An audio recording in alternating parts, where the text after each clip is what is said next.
आवाज आ रही है? आवाज आ रही है, इसीलिए बोल रहे हैं कि आवाज आ रही है कि नहीं, एक बार जरूर कंफर्म कर दीजिएगा आवाज आ रही है कि नहीं। जो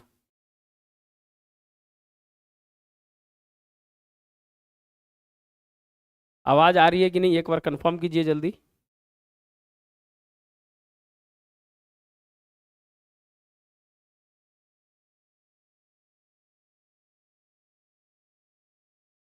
जल्दी से कंफर्म कीजिएगा कि आवाज आ रही है कि नहीं आ रही है। जो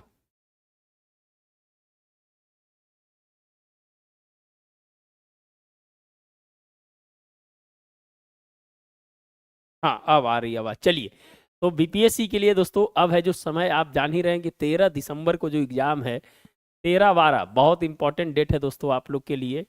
और 13-12 जो है आप लोग के लिए है जो जीवन का एक नया अध्याय है जो आपके साथ जुड़ेगा। तो इसी तरह से है जो तैयारी करना है, जो एक नया इतिहास है जो आप लोग बनाए इस बार, तो उसी तरह से है जो आपकी तैयारी भी है जो होनी चाहिए। चलिए, तो बताइएगा, ओरंगुटान कूटनीति रणनीति निम्नलिखित में से किस देश के द्वारा शुरू की गई है?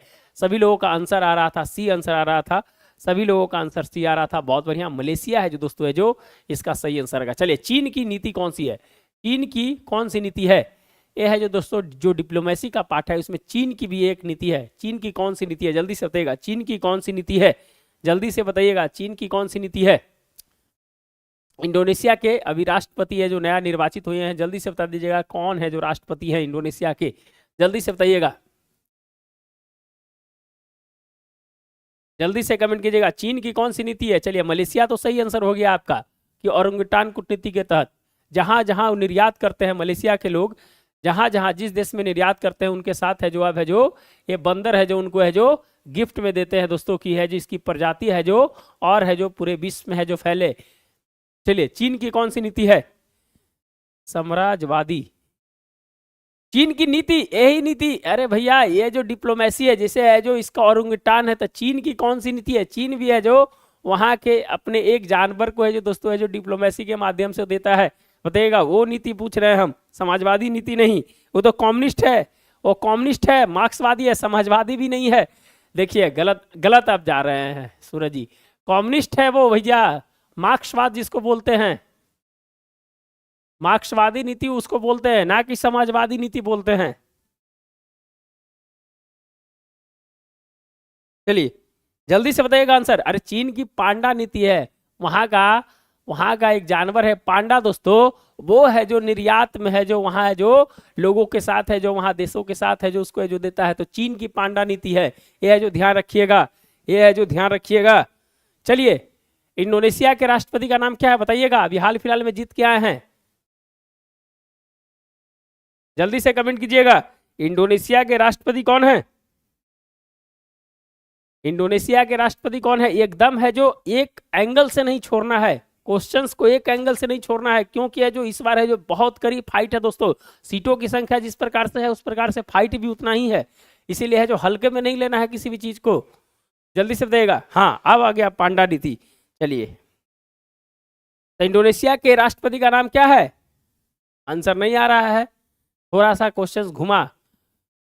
प्रोविंस सुबियांतो, याद रखिएगा, प्रोविंस सुबियांतो है जो नाम है इंडोनेशिया के राष्ट्रपति का नाम है सुबियांतो। सबसे बड़ा द्वीप है दोस्तों, 15,000 द्वीपों का समूह है इंडोनेशिया जो है, 15,000 द्वीपों का समूह है, ध्यान रखिएगा। चलिए, आगे बढ़ते ही, क्वेश्चन तो हो गया था, आगे बढ़ते हैं। चलिए, आ जाइए, 692 का आंसर बताइएगा। ये है जो सूचकांक है इधर जारी करता है, बताइएगा। थोक मूल सूचकांक, उपभोक्ता मूल सूचकांक और आवास मूल सूचकांक किसके द्वारा जारी किया जाता है? थोक मूल सूचकांक आर्थिक सलाहकार कार्यालय द्वारा, उपभोक्ता मूल सूचकांक राष्ट्रीय सांख्यिकी कार्यालय द्वारा और आवास मूल सूचकांक राष्ट्रीय आवास बैंक के द्वारा। उपयुक्त युग में से कितने युग्म सुमेलित है? केवल एक, केवल दो, उपयुक्त सभी या उपयुक्त में से कोई नहीं? 692 का बताइएगा आंसर क्या होगा जो। चलिए, जो भी देख रहे हैं लाइक एंड सब्सक्राइब करते जाइएगा, अपने दोस्तों के बीच शेयर कर दीजिए। जो भी देख रहे हैं अपने दोस्तों के बीच पहले शेयर कर दीजिएगा, अपने दोस्तों के बीच पहले जो शेयर कर दीजिएगा। चलिए, बताइएगा, सूचकांक से क्वेश्चन है जो पूछने जा रहा है। थोक मूल सूचकांक, उपभोक्ता मूल सूचकांक और है दोस्तों आवास मूल सूचकांक किसके द्वारा है जो जारी किया जाता है? कौन से सुमेलित हैं बताइएगा, कौन से सुमेलित हैं? जल्दी से कमेंट कीजिएगा।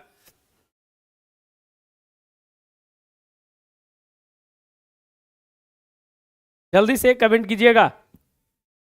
क्वेश्चंस पूछे जाएंगे, इकोनॉमिक्स का टर्म के क्वेश्चंस पूछे जाएंगे इस बार, इसीलिए जो ध्यान रखिएगा। और जो पिछले बार क्वेश्चन सेट किए थे इस बार भी शायद है जो उन्हीं के आसपास ही जो क्वेश्चन है जो सेट होगा। तो क्वेश्चंस जो है निश्चित रूप से जो उसी प्रकार से पूछे जाएंगे जो 69 में पूछे गए थे। 692 का आंसर बताइएगा क्या होगा जो, जल्दी से कमेंट कीजिएगा।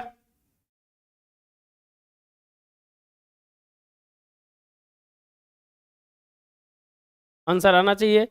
हाँ, सूरज जी का आंसर आया है 692 का सी आ रहा है, उपयुक्त सभी आ रहा है। चलिए बहुत बढ़िया, और देखते हैं आंसर है जो किन्हीं का क्या आता है जो, जल्दी से आंसर। हाँ, मोसद इमाम जी का बी आंसर आ रहा है, मोसद इमाम जी का बी आंसर आ रहा है। कैसे आ रहा है भैया बी आंसर? बी आंसर कैसे आ रहा है? थोक मूल्य सूचकांक, ये है जो दोस्तों है जो आर्थिक सलाहकार कार्यालय WPI जिसको बोलते हैं होलसेल प्राइस इंडेक्स, ये है। दूसरा है CPI है दोस्तों जो राष्ट्रीय सांख्यिकी कार्यालय, और आवास मूल्य सूचकांक राष्ट्रीय आवास बैंक, यह जो ध्यान रखिएगा। यह जो महंगाई भत्ता जो CPI को है जो दोस्तों, इसी के आधार पर है जो महंगाई भत्ता है जो दिया जाता है। महंगाई भत्ता जो सेंट्रल कर्मचारी हैं या राज्य सरकार के कर्मचारी हैं, वो है जो उपभोक्ता मूल्य सूचकांक के आधार पे है जो उनको है जो DA बोला जाता है, डियरनेस अलाउंस है जो बोला जाता है, जो अभी है जो 53% है जो हो गया है। अभी है जो हाल फिलहाल में 3% बना है, तो 53% है जो DA बन गया है। तो इसी के अनुसार से जो दोस्तों महंगाई भत्ता है जो कर्मचारियों को दिया जाता है। और भी अगर अगर आप मनरेगा की बात करेंगे, जो मनरेगा में भी है जो दोस्तों जो आपका जो बेजेज बढ़ता है वो है जो कृषि क्षेत्र एग्रीकल्चर लैंड होता है, एग्रीकल्चर लैंड के आधार पर जो CPI निर्धारित किया जाता है उसके आधार पर है जो मनरेगा में है जो बढ़ता है रेट। बताइएगा सबसे ज्यादा मनरेगा का है जो एक दिन का है जो बेजेज है जो किस राज्य में है और बिहार में कितना है, दोनों बता दीजिएगा। मनरेगा का जो बेजेज है सबसे ज्यादा किस राज्य में है और बिहार में कितना है, दोनों बता दीजिएगा। दोनों बता दीजिएगा, बिहार में और सबसे ज्यादा किस राज्य में, जल्दी से कमेंट कर दीजिएगा। 2005 अधिनियम के तहत है दोस्तों 2006 में मनरेगा को लाया गया था, और 90:10 इसका जो रेशियो है 90% है जो राज्य सरकार और 10% है 90% केंद्र सरकार और 10% राज्य सरकार है जो वहन करती है। विश्व की सबसे बड़ी योजना है जो दोस्तों है जो मनरेगा है। जल्दी से कमेंट कीजिएगा। जो पूछ रहे हैं हरियाणा, बहुत बढ़िया, हरियाणा सबसे ज्यादा हरियाणा। और है जो बिहार का बताइएगा, बिहार का बताइएगा क्या है जो बिहार का कितना है। सबसे ज्यादा 374 रुपया हरियाणा में दिया जाता है। और उसके बाद है दोस्तों बिहार में बताइएगा, बिहार में 280, बिहार में 280 नहीं है यार, 28 रुपया बढ़ा था बिहार में, तो 280 रुपया नहीं है, 280 रुपया नहीं है। बताइएगा आप लोग बिहार में कितना है जो, बिहार में कितना है जल्दी से बताइएगा। बिहार में मनरेगा का बेजेज कितना है? 28 रुपया बढ़ाया था, जल्दी से कमेंट कीजिएगा, जल्दी से याद होना चाहिए।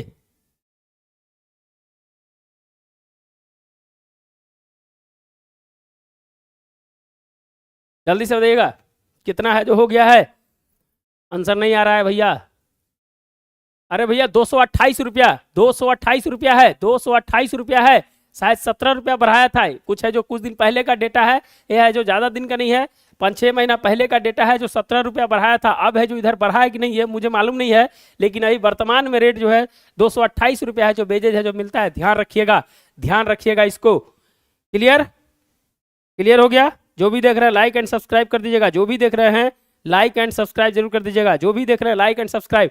तो है जो हम है जो कितना चीज बता दिए, CPI पर डियरनेस अलाउंस, मनरेगा से कौन कौन सा सबसे ज्यादा है, ये सब चीज है जो ध्यान रखिएगा। पूछेगा क्वेश्चंस, पूछेगा क्वेश्चंस, ध्यान रखिएगा। अभी है जो बजट में मनरेगा के लिए कितना है जो पैसा दिया गया है, बजट में मनरेगा के लिए कितना पैसा दिया गया है, जल्दी से कमेंट कीजिएगा। कितना पैसा है जो बजट में दिया गया है मनरेगा के लिए, जल्दी से कमेंट कीजिए, जल्दी से कमेंट कीजिएगा। मनरेगा के लिए पैसा कितना दिया गया है, मनरेगा के लिए पैसा कितना दिया गया है मेरे भाई? जो भी देख रहे हैं लाइक एंड सब्सक्राइब करते जाइएगा, अपने दोस्तों के भी शेयर करते जाइएगा, जल्दी से बताइएगा मनरेगा के लिए बजट में कितना पैसा दिया गया है। देखिए एक क्वेश्चन से कैसे है जो आगे बढ़ा जाता है, यही है जो आपको लिंक करना है पढ़ते समय, इस यही इंपॉर्टेंट होता है, समझ गया ना? जल्दी से बताइएगा। चलिए चलिए चलिए है जो कमेंट कीजिएगा कितना है जो दिया जा रहा है। चलिए 693 बताइएगा आणविक जीवन विज्ञान में व्यापक रूप से प्रयुक्त शब्द पीसीआर का विस्तारित रूप क्या है? पीसीआर, आरटीपीसीआर का नाम सुने होंगे, जो कोरोना में टेस्ट होता था, आरटीपीसीआर का नाम सुने होंगे। अब उसी पीसीआर का है दोस्तों जो फुल फॉर्म क्या होता है, जल्दी से बताइएगा। Polymerase chain reactions, protein catalyst reactions, polymorphic cellular response, peptide cleavage reactions. 693 का आंसर बताइएगा। 500 करोड़, 500 करोड़ में क्या होगा? 500 करोड़ में क्या होगा? गलत बात है, गलत बात है सूरज जी, एकदम नहीं, एकदम गलत बात है। पढ़ना है, बजट को पढ़ना है। 500 करोड़ में कुछ होता है?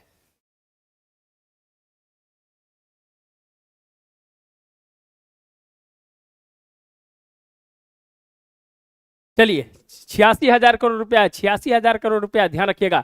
आणविक जीव विज्ञान में व्यापक रूप से प्रयुक्त शब्द पीसीआर का विस्तारित रूप क्या है? Polymerase chain reactions, protein catalyst reactions, polymorphic cellular response, peptide cleavage reactions. जल्दी से देगा। विजय जी आ गए, गुड मॉर्निंग सभी लोगों का, गुड मॉर्निंग सभी, गुड इवनिंग यार, गुड इवनिंग, गुड मॉर्निंग नहीं, गुड इवनिंग। अभी हम सुबह के मूड में हैं। चलिए जल्दी से बताइएगा आंसर, जल्दी से आंसर देने का प्रयास कीजिएगा। 693 का बी आ रहा है, 693 का ए आ रहा है। चलिए reverse transcription polymerase chain reaction, जिसको आरटीपीसीआर टेस्ट करते थे, याद कीजिएगा। तो पॉलीमरेज चैन रिएक्शन है जो सही आंसर होगा, ए आंसर होगा दोस्तों इसका। पीसीआर का फुल फॉर्म क्या होगा? Polymerase chain reactions. नहीं बताया जाता था कि है जो दोस्तों है जो इस प्रकार से है जो उसका है जो टेस्ट किया जाता था, और जितना है जो अंक ज्यादा होता था उसमें है जो कोरोना की जो क्षमता है उसके अंदर है जो कम होती थी। इस प्रकार से है जो उसका है जो टेस्ट होता है। पीसीआर का नाम क्या है? Polymerase chain reaction. मैंने इस तरह से चैनिंग करके है जो दोस्तों है जो इस टेस्ट को है जो किया जाता था, ध्यान रखिएगा। सुदीप कुमार जी 100%, बहुत बढ़िया। चलिए तो लाइक एंड सब्सक्राइब कर दीजिएगा सुदीप जी। जो भी देख रहे हैं लाइक एंड सब्सक्राइब करते जाइएगा, जो भी देख रहे हैं लाइक एंड सब्सक्राइब है जो कर दीजिएगा मेरे भाई। चलिए पॉलीमरेज चैन रिएक्शंस। चलिए 694 विंड स्केल फायर परमाणु आपदा किस देश में जो घटित हुई थी? संयुक्त राज्य अमेरिका, ऑस्ट्रेलिया, जापान और United kingdom. Wind scale fire परमाणु आपदा किस देश में जो घटित हुई थी? संयुक्त राज्य अमेरिका, ऑस्ट्रेलिया, जापान और यूनाइटेड किंगडम। जल्दी से कमेंट कीजिएगा आप लोग, जो भी देख रहे हैं लाइक एंड सब्सक्राइब कर दिए हैं। अच्छा ठीक है, बहुत बढ़िया। लाइक एंड सब्सक्राइब अपने दोस्तों के बीच, जो भी है अपने दोस्त को भी, जब जितना आप लोग के अंदर कंपटीशंस की भावना कब आएगी? जब है जो यहाँ पर ज्यादा लोग रहेंगे, मजा आएगा। तो उस तरह से है जो अपने दोस्त जो भी पढ़ाई करते हैं उनको जरूर है जो लिंक है जो भेज दीजिएगा। जापान आ रहा है आंसर, जापान ने। आगे देखते हैं क्या है। विंड स्केल फायर परमाणु आपदा, जल्दी से बताइएगा। विंड स्केल फायर परमाणु आपदा, जल्दी से बताइएगा।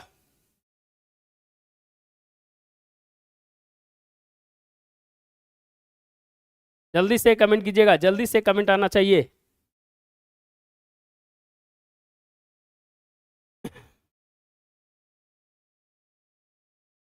जल्दी से कमेंट आना चाहिए भैया मेरे। विंड स्केल फायर परमाणु आपदा किस देश में घटित हुई थी? बहुत बड़ी घटना थी दोस्तों, बहुत बड़ी घटना थी।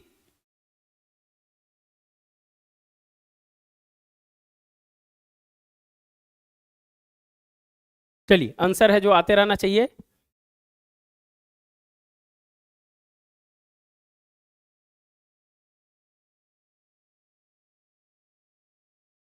आंसर आ रहा है कि नहीं का? आंसर आ रहा है कि नहीं आ रहा है? जल्दी से बताइएगा आंसर आ रहा है कि नहीं आ रहा है? जो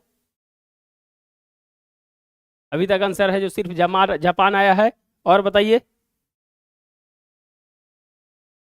चलिए ये है जो यूनाइटेड किंगडम में हुआ था दोस्तों, विंड स्केल फायर परमाणु आपदा 1957 में। अभी हाल फिलहाल में है जो दोस्तों है जो ये चर्चा में था, इसलिए जो इस क्वेश्चंस को है जो आपके सामने रखने का प्रयास किए थे। फुकुशिमा वाला इंसिडेंट है क्या सर? नहीं, फुकुशिमा तो अलग है यार, वो जापान का था। फुकुशिमा वो अलग है।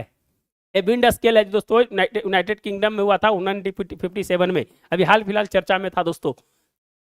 चलिए फ्रैक्शनल ऑर्बिटर बम्बार्डमेंट सिस्टम अपने लक्ष्य गंतव्य तक पहुंचने के लिए किस प्रकार के पृथ्वी कक्षा का प्रयोग करता है? फ्रैक्शनल ऑर्बिटल बम्बार्डमेंट सिस्टम अपने लक्ष्य गंतव्य तक पहुंचने के लिए किस प्रकार की पृथ्वी का कक्षा का प्रयोग करता है? निम्न पृथ्वी कक्षा, मध्यम पृथ्वी कक्षा, भू स्थिर कक्षा या ध्रुवीय कक्षा या सूर्य समकालिक कक्षा? बताइएगा। फ्रैक्शनल ऑर्बिटर बम्बार्डमेंट सिस्टम, बहुत इंपॉर्टेंट क्वेश्चन है। फ्रैक्शनल ऑर्बिटर बॉम्बार्डमेंट सिस्टम है दोस्तों, अपने लक्ष्य गंतव्य तक पहुंचने के लिए किस प्रकार की पृथ्वी कक्षा का प्रयोग करता है? 695 का बताइएगा क्या होगा जो। चलिए जल्दी से लाइक एंड सब्सक्राइब करते जाइएगा आप लोग। फ्रैक्शनल ऑर्बिटर बॉम्बार्डमेंट हम पढ़ाए थे, याद होगा, जब हम है जो लेयर पढ़ा रहे थे दोस्तों, सैटेलाइट वाला लेयर जब पढ़ा रहे थे तो उसमें जो बताए थे कि 3 लेयर होता है, एक लोअर अर्थ ऑर्बिट होता है, एक मिडल अर्थ ऑर्बिट होता है, एक होता है जो डीप स्पेस होता है। हमें जो पढ़ाए थे कि नहीं, पढ़ाए थे कि नहीं। और है दोस्तों जो fractional orbiter bombardment system, paper में सेम है जो इस तरह का जो न्यूज आया था तब है जो हम बताए थे। एलियो जो होता है दोस्तों जो 1000 से 2000 किलोमीटर तक, माने जो बॉटम से लेकर 2000 किलोमीटर तक है दोस्तों जो एलियो होता है। 2000 से लेकर जो 5000 तक है दोस्तों एमयू होता है। उसके बाद डीप स्पेस है जो बाह, जो है जो दोस्तों बाह मंडल जिसको कहते हैं, वहां जब जहां पर है जो हम लोग है जो मंगलयान चंद्रयान जिसको भेजते हैं उसको डीप स्पेस कहा जाता है।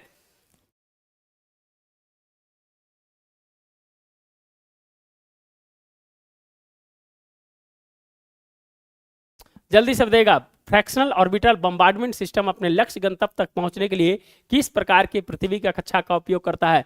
एलियो, एमईओ, भू स्थिर कक्षा, ध्रुवीय कक्षा या सूर्यकालिक क्षमता? जल्दी से बताइएगा, जल्दी से कमेंट कीजिएगा। सब बहुत इंपॉर्टेंट, सब बीपीएससी में क्वेश्चंस आपको दिखाई देंगे, समझ गए? इसीलिए ही जो इस तरह के क्वेश्चंस है जो हम बना रहे हैं दोस्तों कि आपके लिए बहुत ही महत्वपूर्ण होगा। चलिए आंसर आ रहा है 695 का ये आंसर आ रहा है, 695 का ये आंसर आ रहा है। चलिए जल्दी से बताइएगा, और जो भी है जल्दी से आंसर है जो देने का प्रयास कीजिएगा। जल्दी से बताइएगा कौन सी fractional orbiter bombardment system, fraction और ऑर्बिटर बम्बार्डमेंट सिस्टम है दोस्तों जो लोअर अर्थ ऑर्बिट में, कौन सा लोअर ऑर्बिट, निम्न पृथ्वी के कक्षा में है जो दोस्तों है जो ये जो अपने लक्ष्य तक है जो पहुंचने के लिए जो काम करती है, जिसका नाम है लोअर अर्थ ऑर्बिट, जिसका नाम है लोअर अर्थ ऑर्बिट। ध्यान रखिएगा, यहीं पर है दोस्तों जो इंटरनेशनल स्पेस स्टेशन है, सुनीता विलियम्स है जो यहीं पर है जो फंसी हुई है, 400 किलोमीटर ऊपर है, जो पृथ्वी कक्षा से 400 किलोमीटर है दोस्तों जो ऊपर है। जो अभी दो नाम याद आ रहा है कि नहीं, नाम याद आ रहा है कि नहीं सर? जो अपना जो सुनीता विलियम्स के साथ और है जो एक कौन है जो अभी है जो आईएसएस में फंसे हुए हैं, बताइएगा जल्दी से कमेंट कीजिएगा कौन है, एक नाम और है, जल्दी से बताइएगा।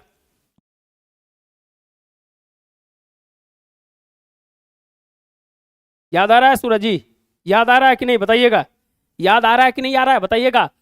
सुनीता विलियम्स के साथ एक और है जो कौन है जो अभी हाल फिलहाल में जो गए थे और वहां फंसे हुए हैं, नाम याद रखिएगा, नाम पूछेगा। और उसको है जो स्पेस एक्स का है जो दोस्तों है जो फिर है जो ट्यूब जाएगा और ऊपर से जो लेकर आएगा, फरवरी में है जो लाने की योजना है जो बनी हुई है नासा के द्वारा, जल्दी से बताइएगा। याद आ रहा है कुछ? रसिया है, रसियन है, बुच बिलमोर है, याद रखिएगा, बुच बिलमोर नाम है दोस्तों, याद रखिएगा, नाम याद रखिएगा, बुच बिलमोर हैं जो सुनीता विलियम्स के साथ है जो अभी है जो स्पेस स्टेशन में फंसे हुए हैं। वो है जो एक है जो उनकी यान है, उनमें है जो हीलियम लीक हो गया था, याद है कि नहीं, पढ़ाए थे यार, आप लोग कैसे भूल जाते हैं? हीलियम लीक होने के चलते है दोस्तों है जो वो है जो वापस है जो नहीं आ पाई थी। अब है जो दोस्तों है जो स्पेस एक्स का जो ट्यूब है वो जाएगा, ड्रैगन जिसका नाम है ड्रैगन, वो है जो लेकर आएगा, याद है कि नहीं? हम है जो इतना ओपन करके पढ़ाए हैं कि है जो आपको है जो जैसी एग्जाम में आएगा दिमाग में क्लिक हो जाना चाहिए कि कहीं ना कहीं है जो पढ़े हैं। तो आपको ध्यान रखना है, सब चीज ध्यान रखना है पढ़ते समय।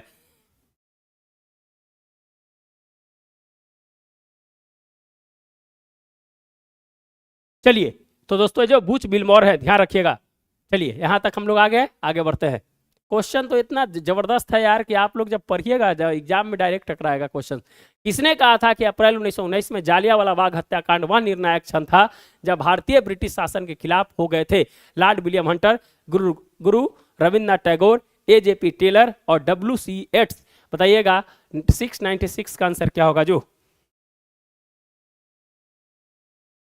चलिए जो भी देख रहे हैं लाइक एंड सब्सक्राइब कर दीजिएगा, जो भी देख रहे हैं लाइक एंड सब्सक्राइब कर दीजिएगा मेरे भाई, जो भी देख रहे हैं लाइक एंड सब्सक्राइब कर दीजिएगा।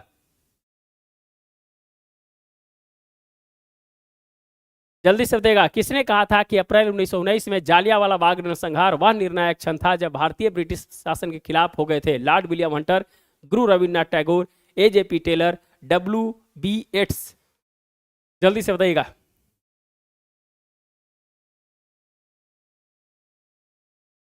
जल्दी से 696 का आंसर बताइएगा।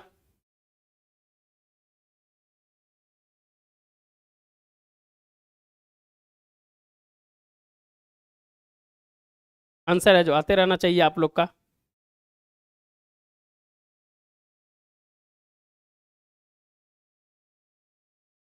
हाँ, सूरज जी का 696 का बी आ रहा है, फिर आ रहा है दिवाकर जी का 696 का ए आ रहा है। और देखते हैं, और जल्दी से बताइए आप लोग। 696 का ए आ रहा है विजय जी का, है जो दोस्तों है जो कहा था, किसने कहा था कि अप्रैल 1919 में जालियांवाला बाग नरसंहार वह निर्णायक क्षण था जब भारतीय ब्रिटिश शासन के खिलाफ हो गए थे। तो ए जे पी टेलर ने बोला था, ए जे पी टेलर ने बोला था, याद रखिएगा। ए जे पी टेलर ने है जो दोस्तों इसको बोला था कि है जो भारतीय है जो ब्रिटिश शासन के खिलाफ हो गए थे, जो है जो ए जे पी टेलर ने बोला था, याद रखिएगा। बहुत अच्छा क्वेश्चन है, देखिए अच्छा क्वेश्चन रहता है इसीलिए है जो आपके सामने तो लाते हैं हम। तो ए जे पी टेलर है जो बोला था। चलिए आगे, मेघालय सरकार के द्वारा शिक्षा के क्षेत्र में लागू किया जा रहा एबीसी क्या है? मेघालय सरकार के द्वारा शिक्षा के क्षेत्र में लागू किया जा रहा एबीसी क्या है? एक ऐसा डिजिटल भंडार जिसमें किसी विद्यार्थी द्वारा अपने विद्यार्थी जीवन में अर्जित क्रेडिट जमा होंगे। दूसरा है एकेडमिक क्रेडिट बैंक, और सी है दोस्तों है जो एकेडमिक क्रेडिट बैंक, दोनों है एक्रीडेटेड क्रेडिट बैंक है। डी में है ए तथा बी है। बताइएगा 697 का आंसर क्या होगा? जो प्रवीण कुमार जी का आंसर सी आ रहा है। बहुत बढ़िया प्रवीण जी, बहुत बढ़िया, बहुत बढ़िया। चलिए आप लोग है जो भी देख रहे हैं लाइक एंड सब्सक्राइब सब कर दीजिएगा, और जो भी अपने दोस्त हैं उनके बीच में जरूर है जो सेंड कर दीजिएगा मेरे भाई। जल्दी से बताइएगा मेघालय सरकार के द्वारा शिक्षा के क्षेत्र में लागू किया जा रहा है एबीसी क्या है? 697 का आंसर बताइएगा क्या होगा? जो 697 का डी आ रहा है, एक ऐसा डिजिटल भंडार जिसमें किसी विद्यार्थी द्वारा अपने विद्यार्थी जीवन में अर्जित क्रेडिट जमा होंगे, और एकेडमिक क्रेडिट बैंक, और तीसरा है एक्रेडिटेड क्रेडिट बैंक। जल्दी से देगा 697 का आंसर बताएगा। हाँ, डी आ रहा है, प्रवीण जी का डी आ रहा है, विजय कुमार जी का भी डी आ रहा है। और देखते हैं, जल्दी से आंसर देने का प्रयास कीजिएगा। सूरज जी का भी डी आ रहा है, मैंने सभी लोगों का डी आ रहा है। इसका मतलब है कि फिर है जो दिवाकर जी का ए कैसे आ रहा है, इसका मतलब है जो आप कंफ्यूज कर गए हैं। कोई दिक्कत नहीं है, एक ऐसा डिजिटल भंडार है जिसमें किसी विद्यार्थी द्वारा अपने विद्यार्थी जीवन में अर्जित क्रेडिट जमा होंगे, और इसको एकेडमिक क्रेडिट बैंक भी कहा जाता है दोस्तों। डी ऑप्शन ए और बी है जो दोनों सही है, ए और बी है जो दोनों सही है। घबराना नहीं है, घबराना नहीं है, ऑप्शन देख के घबराना नहीं है। Academic credit bank, ABC academic credit bank, ध्यान रखिएगा। इसी में है जो दोस्तों है जो आपके अंक है जो जुड़ते जाएंगे, इसी में है जो अंक है जो जुड़ते जाएंगे। आपका जो नेशनल एजुकेशन पॉलिसी जो एनईपी आया था कस्तूररंगन कमेटी 2020 में, उन्होंने है दोस्तों है जो इसका रिकमेंडेशन किया था कि है जो अब एक ऐसा होना चाहिए बैंक जिसमें है जो विद्यार्थी के द्वारा किया गया कार्य है जो वो कहीं ना कहीं है जो दोस्तों है जो उसके आने वाला समय में उनके जो एकेडमिक प्राप्त करेंगे उनमें है जो उनकी भूमिका है जो जरूर है जो दिखाई देनी चाहिए। चलिए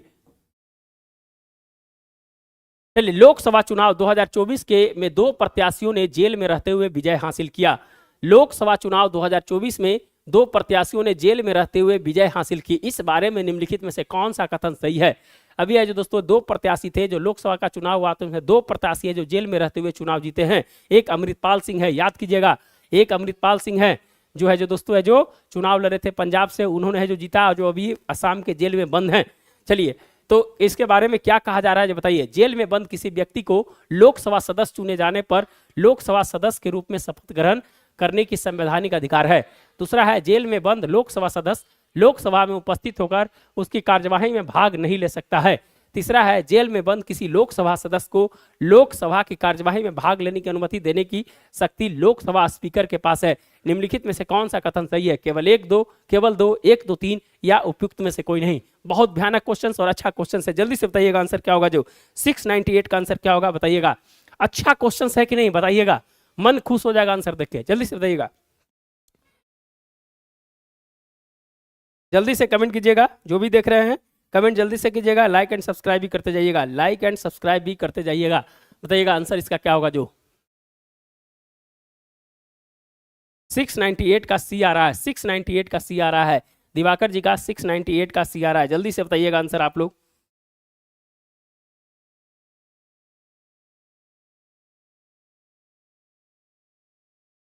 जल्दी से आंसर देने का प्रयास कीजिएगा, क्या आंसर होगा जो?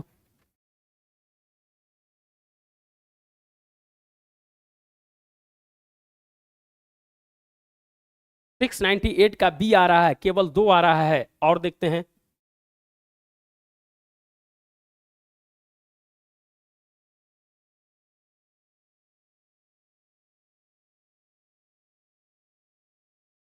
चलिए, और किन्हीं का आंसर आ रहा है कि नहीं आ रहा है? चलिए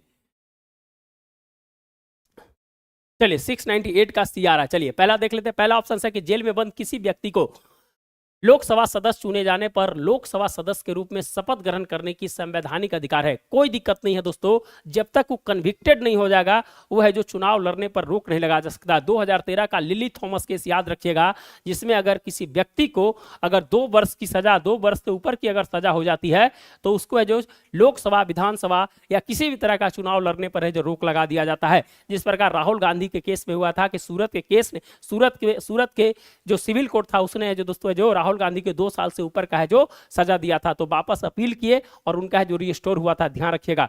तो आगे अब आ जाइए कि दोस्तों है जो जब तक कन्विक्टेड नहीं है, जब तक चुनाव लड़ सकता है, सदस्य रह सकता है, कोई दिक्कत नहीं है, तो संवैधानिक अधिकार है। क्लियर हो गया। दूसरा है जेल में बंद लोकसभा सदस्य लोकसभा में उपस्थित होकर उसकी कार्यवाही में भाग नहीं ले सकता है। भाग नहीं ले सकता है वो है जो शपथ ग्रहण होने के बाद। देखिए होगा कि अमृतपाल सिंह को है जो दोस्तों जहाज से लाया गया था और ओम बिरला के रूम में है जो दोस्तों उनको है जो शपथ दिलाया गया था। याद है कि नहीं? याद है कि नहीं? ध्यान रखिएगा।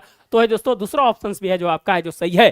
जो कार्यवाही में भाग है जो नहीं ले सकता है, सिर्फ शपथ लेने के बाद है दोस्तों जो वापस है जो जेल में है जो चला जाता है। तीसरा है कि जेल में बंद किसी लोकसभा सदस्य को लोकसभा की कार्यवाही में भाग लेने की अनुमति देने का जो शक्ति है लोकसभा स्पीकर को नहीं है। लोकसभा स्पीकर को है जो दोस्तों है जो इसकी शक्ति है जो नहीं है, इसकी शक्ति लोकसभा स्पीकर को नहीं है, ध्यान रखिएगा। तीसरा ऑप्शन है जो आपका गलत है। 1 और 2 है जो ऑप्शन सही हो गया। 1 और 2 है जो सही हो गया। अमृतपाल सिंह खालिस्तानी है सर, हाँ खालिस्तानी है, खालिस्तानी है। अभी है जो बंद है वो, ध्यान रखिएगा। तो क्लियर हो गया। तो दोस्तों है जो लोकसभा स्पीकर को है जो उसका है जो कोई पावर है जो नहीं है कि है जो कार्यवाही में भाग लेगा कि क्या करेगा। यह है जो जुडिशियल मैटर हो जाता है दोस्तों। लोकसभा स्पीकर के पास किसी भी प्रकार की ऐसी शक्ति है जो नहीं है, ध्यान रखिएगा। तीसरा ऑप्शन है जो आपका गलत है। क्लियर हो गया? क्लियर हो गया कि नहीं बताइएगा? क्लियर हो गया कि नहीं बताइएगा आप, यस या नो?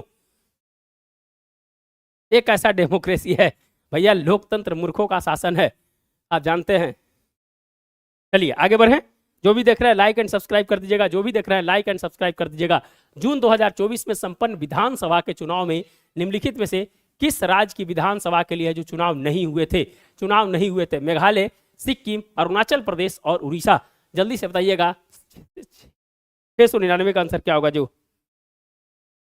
चलिए जो भी देख रहे हैं लाइक एंड सब्सक्राइब कर दीजिएगा भैया, मेरे लाइक एंड सब्सक्राइब कर दीजिएगा। जल्दी से बताइएगा किस राज्य के चुनाव है जो इसमें साथ में नहीं हुए थे?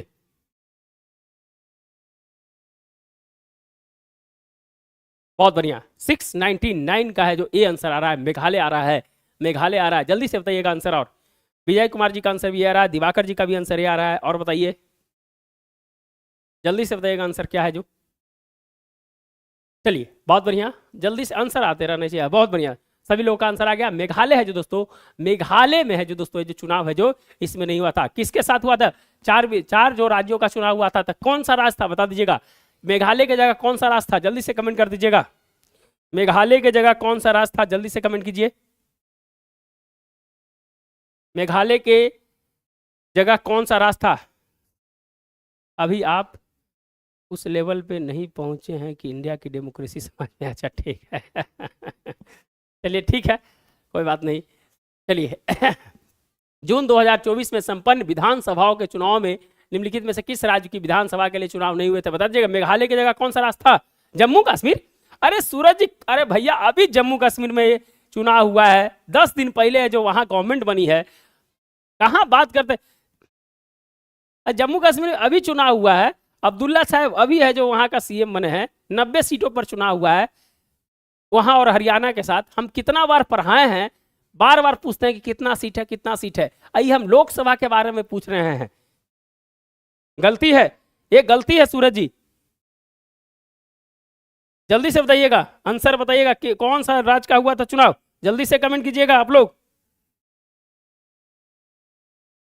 देखिए एग्जाम में देखिए क्या दिक्कत होता है, यही दिक्कत होता है कि आप जानते हुए क्वेश्चंस को गलती करते हैं। मेरे भाई एकदम एक रिक्वेस्ट है आपसे कि आप है जो एक क्वेश्चन कम बने, निगेटिव मार्किंग है, एक टेंशन नहीं लेना है, थोड़ा सा रुक कर कोई भी क्वेश्चंस को रुक कर थोड़ा सा सोचने का प्रयास कीजिएगा।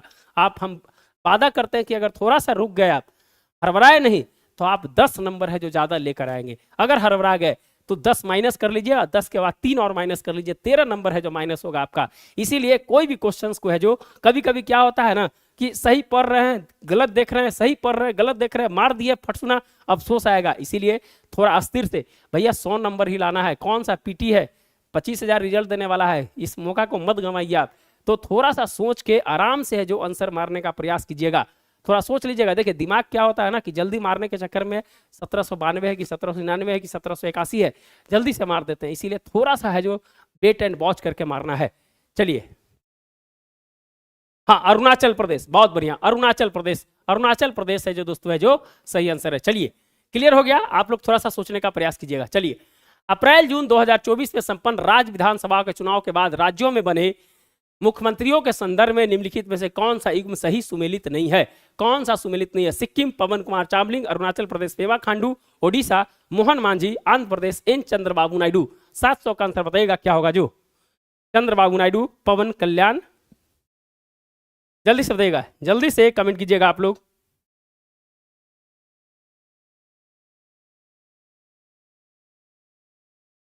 चलिए जल्दी से बताइएगा कि कहां के है जो दोस्तों है जो चीफ मिनिस्टर के बारे में बोल रहा है और कौन सा युग्म सही नहीं है, बताइएगा।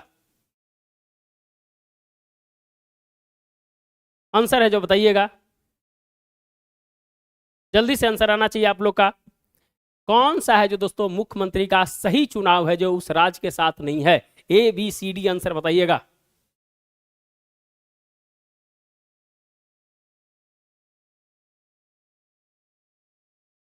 जल्दी से आंसर आना चाहिए। सिक्किम पवन कुमार चावलिंग, अरुणाचल प्रदेश पेमा खांडू, उड़ीसा मोहन मांझी, आंध्र प्रदेश एन चंद्रबाबू नायडू। पवन कुमार जी का आंसर आ रहा है, प्रवीण जी का आंसर आ रहा है, 700 का ए आ रहा है। चलिए और देखते हैं, सूरज जी का 700 का ए आ रहा है, सभी लोग का ए आ रहा है। चलिए बहुत बढ़िया, सिक्किम को है दोस्तों है जो सिक्किम को पवन कुमार चामलिंग है जो नहीं है, तवांग साहब हैं, तवांग साहब हैं, याद रखिएगा। पवन कुमार चार्मिंग हैं, चामिंग नहीं है, तो पहला ऑप्शन से जो गलत हो गया। अरुणाचल प्रदेश का पेमा खांडू है, उड़ीसी का मोहन मांझी जो पहली बार दोस्तों बीजेपी की सरकार है जो यहाँ पर बनी है, और आंध्र प्रदेश में एन चंद्रबाबू नायडू, ध्यान रखिएगा एन चंद्रबाबू नायडू। विजय कुमार जी का सभी का ए आ रहा है, सभी का ए आ रहा है। चलिए बहुत बढ़िया, इसी तरह से आंसर आना चाहिए। सबका आंसर आता है ना तो मजा आ जाता है कि नहीं, आप लोग है जो आप लोग का मेहनत बहुत अच्छा है। चलिए 16वें वित्त आयोग के संदर्भ में निम्नलिखित कथनों पर विचार कीजिए। इस वित्त आयोग की अनुशंसा वित्तीय वर्ष 2026 से प्रारंभ होकर वर्ष 2031 तक के लिए मान्य होगी। इस आयोग का अध्यक्ष पूर्व नीति आयोग के उपाध्यक्ष अरविंद पनगड़िया को बनाया गया है। वित्त आयोग का संविधान के अनुच्छेद 238 भाग 12 के अंतर्गत उल्लेख किया गया है। निम्नलिखित में से कौन सा कथन है जो सही है? 1 2 3, 1 3 3 या 1 2 3। 701 का आंसर बताइएगा क्या होगा? जो चलिए भैया हम आपसे उम्मीद करते हैं कि आप लोग लाइक एंड सब्सक्राइब जरूर कर दीजिएगा। जो भी देख रहे हैं आपसे उम्मीद है कि आप जरूर है जो हमारा इस मुहिम में साथ दीजिएगा, तो लाइक एंड सब्सक्राइब भी करते जाइएगा आप लोग।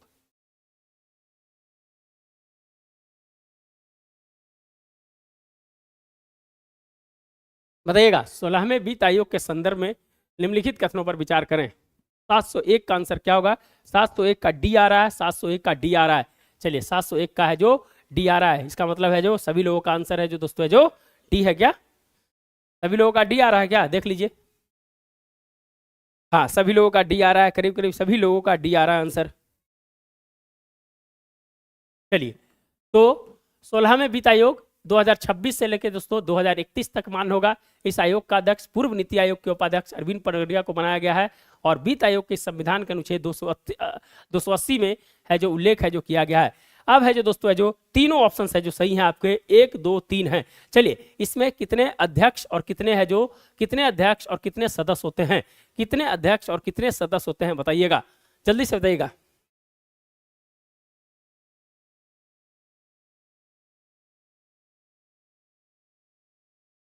और सदस्य का नाम बताइएगा, सदस्य का नाम भी है जो बताइएगा।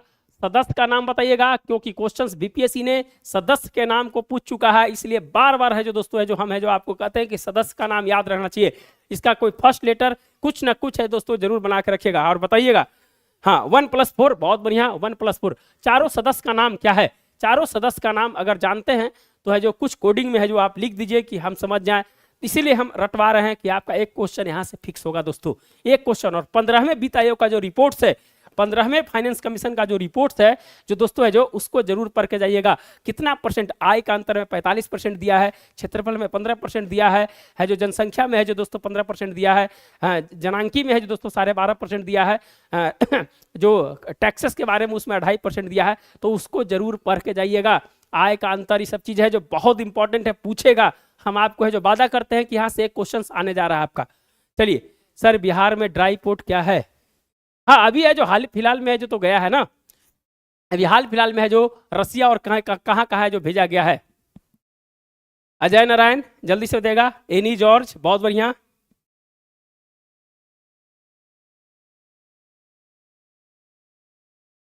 मनोज पांडा, बहुत बढ़िया। और बताइए, अजय नारायण, एनी जॉर्ज, मनोज पांडा, और बताइएगा।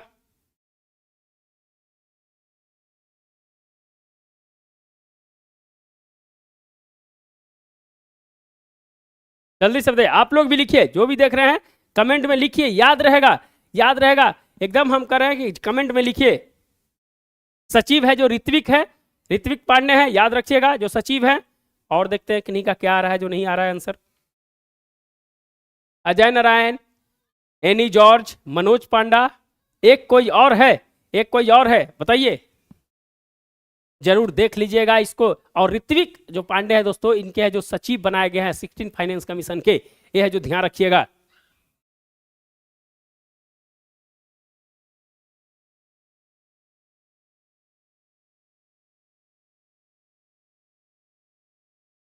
चलिए, ये याद रखना है, ये याद रखना है, इसीलिए जो देख लीजिए दिवाकर जी लिखे हैं उसको याद है जो आप लोग कर लीजिएगा। और बहुत इंपॉर्टेंट है, बहुत इंपॉर्टेंट है दोस्तों, ध्यान रखिएगा। अजय नारायण, एनजी जॉर्ज, मनोज पांडा और ऋत्विक पांडे है जो दोस्तों है जो इनके है जो सचिव है जो बनाए गए हैं, ये है जो ध्यान रखिएगा। चलिए,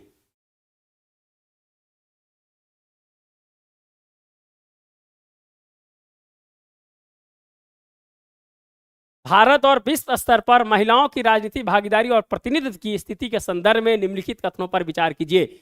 भारत और विश्व स्तर पर महिलाओं की राजनीतिक भागीदारी और प्रतिनिधित्व की स्थिति के संदर्भ में निम्नलिखित कथनों पर विचार कीजिए। भारत में महिलाओं के लिए पूर्ण मताधिकार 1949 में संविधान द्वारा लागू किया गया था। वर्तमान 17वीं लोकसभा में कुल महिला सांसदों की संख्या 78 थी। 73वें और 74वें संविधान संशोधन के माध्यम से पंचायती राज संस्थानों में नगर निगम महिलाओं के लिए कुल सीटों में से 1/3 आरक्षण का प्रावधान किया गया था। कौन सा कथन है जो सही है? 702। हाँ, नालंदा यूनिवर्सिटी के भाई चांसलर है, बहुत बढ़िया। इसी तरह से आप लोग लिखते जाइएगा। देखिए कैसे दिवाकर जी लिख रहे हैं, इतना इंपॉर्टेंट चीज है कि आपको अगर पता नहीं होगा एक नंबर कितना इंपॉर्टेंट है, तो आपको भी कमेंट में जो भी आ रहा है उससे रिलेटेड आप लिखते जाइए। आप एक दूसरे को जो आप जो विद्या ग्रहण करते हैं ना, इसको बांटने से जो बढ़ता है दोस्तों। और कोशिश कीजिए कि आप जितना स्प्रेड कीजिएगा उतना है जो आप चमकिएगा। जिस प्रकार से जो दोस्तों हीरा जो होता है काला निकलता है, लेकिन जब उसके ऊपर पॉलिश मारा जाता है तो है जो सबसे बेहतरीन और सबसे खूबसूरत चीज हो जाता है।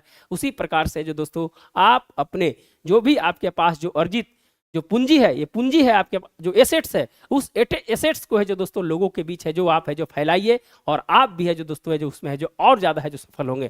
चलिए, 702 का ए आंसर आ रहा है, 702 का ए आंसर आ रहा है। चलिए और देखते हैं, ए आ रहा है, 1 और 2 आ रहा है। 702 का दिवाकर जी का ए आ रहा है, 702 का सभी का ए आ रहा है, और इनका प्रवीण जी का 702 का सी आ रहा है। कौन सा सही नहीं है? कौन सा सही नहीं है? कौन सा सही नहीं है बताइएगा।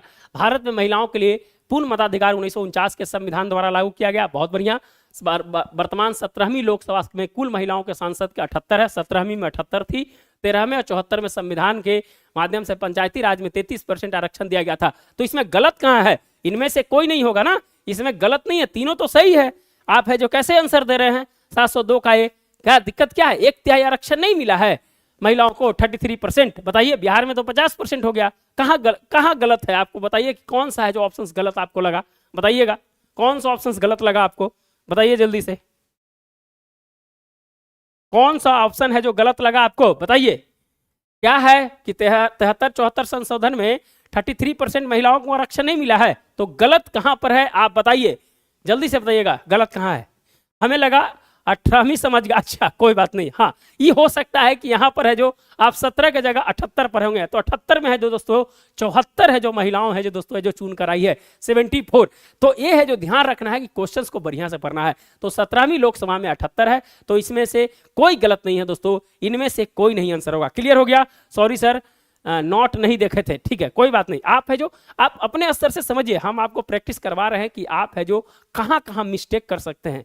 तो आप इसी जगह है जो ध्यान देते हैं कि कथन पढ़ना है, क्या कह रहा है सही से पढ़ना है। बहुत इंपॉर्टेंट एग्जाम है यार, इससे बड़ा एग्जाम 1949 में बीपीएससी की स्थापना के बाद हमको नहीं लगता है कि वैकेंसी इतना बड़ी वैकेंसी आई थी। तो इसीलिए इसको सीरियस होकर है जो इसको है जो लेना है और है जो सफल होना है इसमें।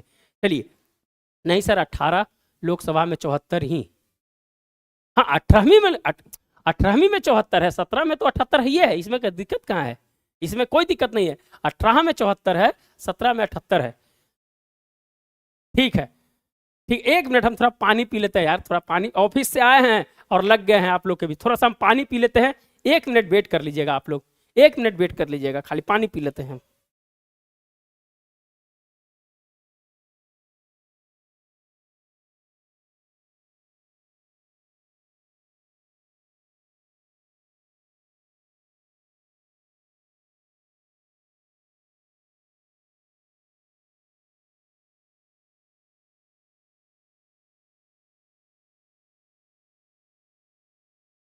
हाँ चलिए, तो 18वां लोकसभा में 74 है, चलिए बहुत बढ़िया। हाँ तो सभी लोगों का आंसर आ गया ना, क्लियर हो गया, क्लियर हो गया इसका। तो इनमें से जो कोई आंसर है जो दोस्तों है जो इसमें से नहीं होगा, सभी सही है, ध्यान रखिएगा। चलिए आगे बढ़ते हैं। भारत के परमाणु कार्यक्रम के संबंध में नो फर्स्ट यूज नीति के संदर्भ कौन सा सही है? इस नीति की पहली बार आधिकारिक घोषणा वर्ष 2003 में की गई थी। नो फर्स्ट यूज की नीति के पीछे भारत का तर्क है कि परमाणु हथियार निवारण के लिए, युद्ध के लिए नहीं है। जो दोस्तों है जो हमारा नो फर्स्ट पॉलिसी था, जो संसद भवन में अटल बिहारी वाजपेयी साहब ने कहा था कि यह है जो दोस्तों है जो युद्ध के लिए नहीं है जो बनाया गया है, यह है जो युद्ध के लिए है जो नहीं बनाया गया है। बताइएगा कौन सा है जो कथन है जो सही है इसका।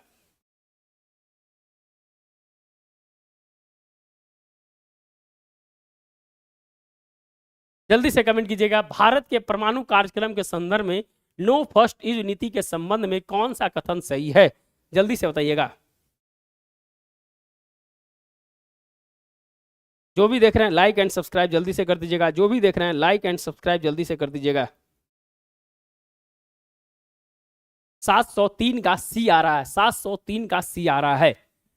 भारत की पहली बार आधिकारिक घोषणा वर्ष 2003 में की गई थी। नो फर्स्ट यूज की नीति के पीछे भारत का तर्क है कि परमाणु हथियार निवारण के लिए है, युद्ध के लिए है। 703 का बी, विजय कुमार जी का ओनली 2 का बी आ रहा है और प्रवीण जी का 703 का बी आ रहा है। चलिए और है जो देखते हैं किन्हीं का आंसर क्या आता है। जल्दी से आंसर देने का प्रयास कीजिएगा आप लोग, जल्दी से आंसर देने का प्रयास कीजिएगा। और जो भी देख रहे हैं हम आपसे निवेदन करते हैं कि जरूर है जो हमारा इस मुहिम में आप है जो लाइक एंड सब्सक्राइब जरूर करते जाएं आप। चलिए तो दोस्तों है जो इस नीति के तहत पहली बार आधिकारिक घोषणा 2003 में की गई थी और नो फर्स्ट यूज की नीति के पीछे भारत का तर्क है कि परमाणु हथियार निवारण के लिए है, युद्ध के लिए नहीं है। दोनों ऑप्शन है जो सही हैं।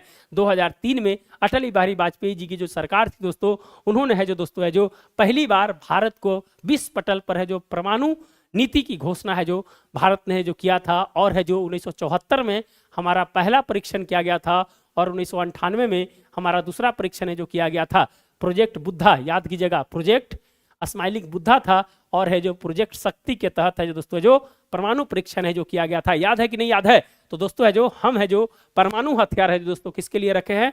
हम है जो निवारण के लिए रखे हैं, ना कि है जो युद्ध के लिए रखे हैं। इसलिए नो फर्स्ट यूज पॉलिसी है जो भारत ने अपनाई है। हम है जो पहले किसी भी देश पे है जो हमला है जो नहीं करेंगे। No first use policy.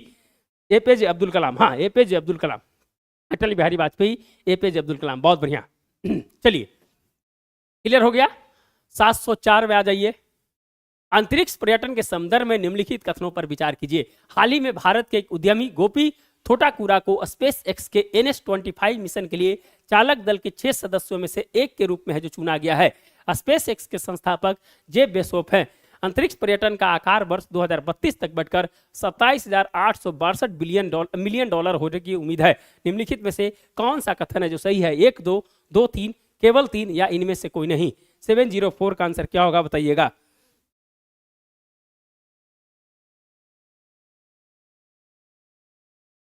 चलिए जो भी देखना लाइक एंड सब्सक्राइब करते जाइएगा। बहुत बेहतरीन क्वेश्चन बोले हैं ना कि आप अगर पूरा देख के जाइएगा तो 50% क्वेश्चन यहां से लड़ेंगे, 100% लड़ेंगे क्वेश्चन। चलिए जल्दी से बताइएगा आंसर। अंतरिक्ष पर्यटन के संदर्भ में निम्नलिखित कथनों पर विचार कीजिए। हाल ही में भारत के एक उद्यमी, आप पढ़ लीजिए, जल्दी से बताइएगा आंसर क्या होगा। जो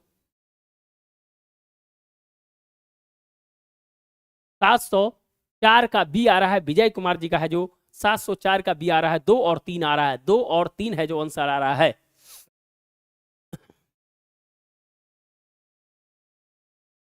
जल्दी से बताइएगा, जल्दी से आंसर बताइएगा। 704 का बी आ रहा है, 2 और 3 आ रहा है।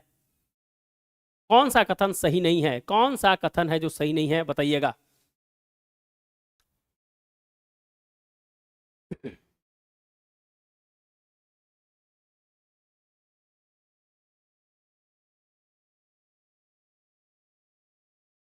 जल्दी से बताइएगा आंसर क्या होगा। जो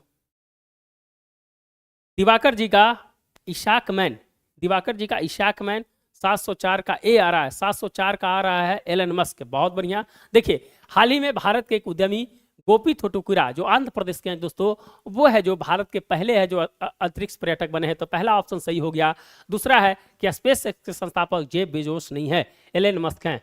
बहुत बढ़िया जो आप लोग लिख दिए हैं। देखिए दूसरा ऑप्शन तो गलत होगा। अभी बताइए कि दूसरा ऑप्शन तो गलत होगा, ये बताइए।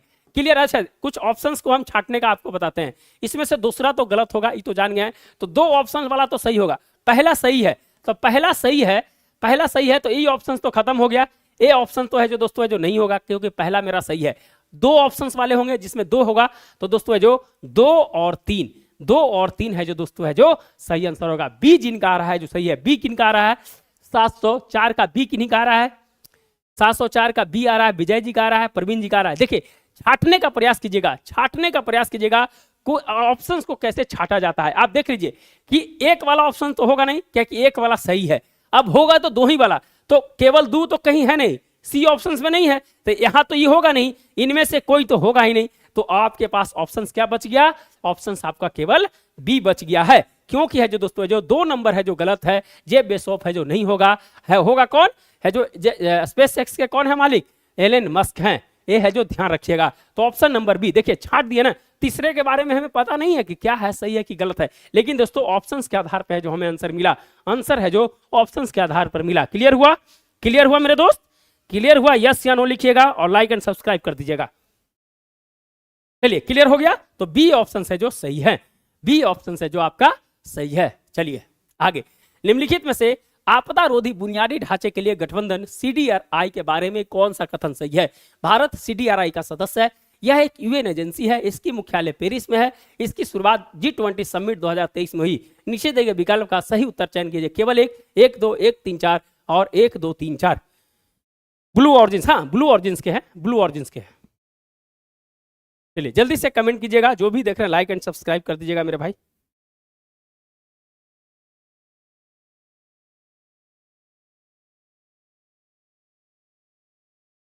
हाँ ब्लू ऑरिजिन्स का मिशन था ना सर, NS मिशन। हाँ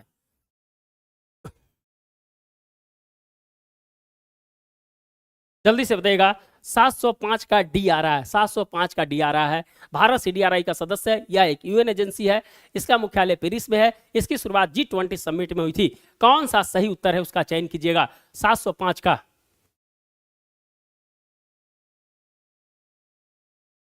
चलिए कैसा क्वेश्चंस कैसा है आप लोग फीडबैक दीजिएगा। क्वेश्चंस कैसा है? अनुरूप है, अच्छा क्वेश्चंस है कि बेकार क्वेश्चंस है? जरूर है जो फीडबैक देते जाइएगा आप लोग।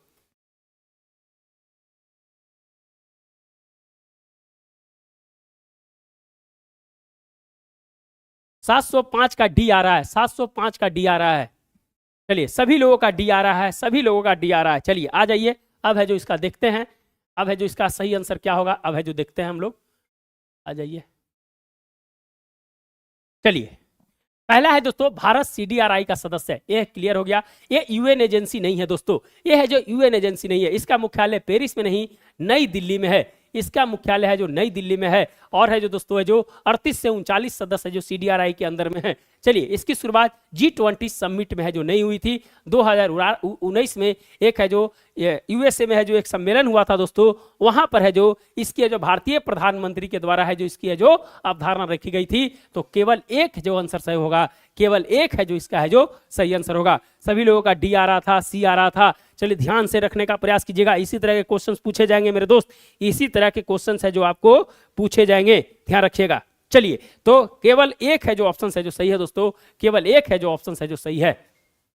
चलिए, यात्सो झील के संदर्भ में निम्नलिखित में से कौन सा कथन सही है? यात्सो झील के संदर्भ में कौन सा कथन सही है? यह लद्दाख में स्थित है, यह जैव विविधता अधिनियम के तहत लद्दाख का प्रथम विरासत स्थान है, इसे पक्षियों का स्वर्ग भी कहा जाता है, यह सतलज नदी के द्वारा है जो सिंचित है। नीचे दिए गए विकल्पों में से सही उत्तर को चुने, केवल 1 2 1 2 4 1 2 3 1 2 3 4। 706 का आंसर है जो क्वेश्चन है जो जेपीएससी में 2024 का जेपीएससी में ये क्वेश्चन को पूछा था, और बहुत ही इंपॉर्टेंट क्वेश्चन था दोस्तों, इसीलिए इस क्वेश्चन को जो आपके सामने रखने का प्रयास किए हैं।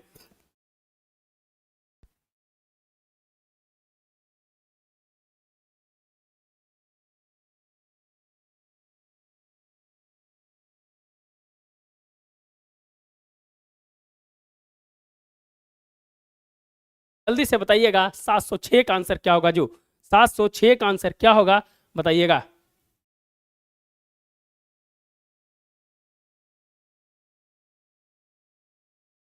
जल्दी से बताइएगा 706 का आंसर क्या होगा।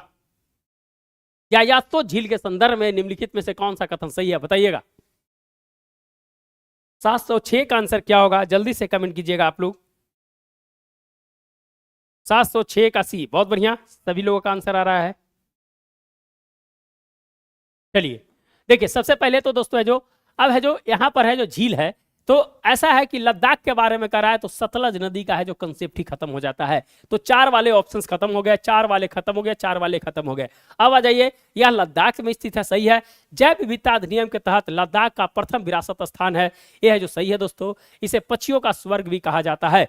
1 2 3 सी जिनका आंसर है सही है, सी जिनका आंसर आ रहा है सही है, बहुत बढ़िया, सभी लोगों का सी आंसर आ रहा है, सभी लोगों का सी आंसर आ रहा है। तो है जो दोस्तों है जो सही है, ये है जो ध्यान रखिएगा, इस तरह के क्वेश्चन है जो आपको क्या करना है कि ऑप्शन से छाटना है दोस्तों, ऑप्शन से है जो छाटते हुए है जो आपको लिखना है। कोई जरूरी नहीं है यार कि सब क्वेश्चंस बना ही दोगे, तो निश्चित रूप से कुछ ऐसे क्वेश्चंस होते हैं जहां से है जो आपको ऑप्शन से जो छाटना पड़ेगा। तो ध्यान, घबराना नहीं है, एग्जाम में घबराना नहीं है, याद करिएगा। चलिए, संयुक्त राष्ट्र महासभा द्वारा अपनाई गई मानव अधिकारों को सार्वभौमिक घोषणा निम्नलिखित में से कौन से शामिल नहीं है? जो संयुक्त राष्ट्र महासभा द्वारा जो है दोस्तों मानव अधिकार की जो बात की गई है, जिसमें जो 50 या 51 अनुच्छेद है, उसमें जो दोस्तों कौन सा इसमें है जो शामिल है जो नहीं है? समान स्वतंत्रता, समानता, जीवन का अधिकार, उपयुक्त जीवन यापन स्तर की स्वतंत्रता, सार्वभौमिक आधारभूत आय का अधिकार, कौन सा है जो दोस्तों है जो उसमें नहीं है बताइएगा।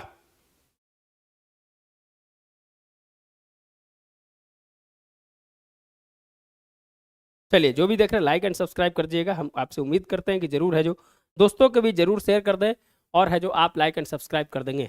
चलिए बताइएगा, कौन सा है जो दोस्तों संयुक्त राष्ट्र महासभा द्वारा अपनाई गई मानव अधिकार के सार्वभौमिक घोषणा में कौन सा है जो शामिल नहीं है? 777 का डी आ रहा है, 707 का डी आ रहा है। चलिए और बताइएगा आंसर क्या होगा, जो 707 का आंसर विजय कुमार जी का डी आ रहा है, दिवाकर जी का डी आ रहा है, और बताइए।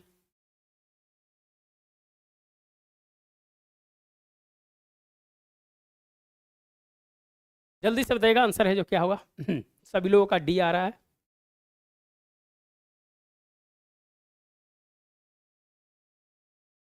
सूरज जी का सी आ गया है। चलिए देखते हैं।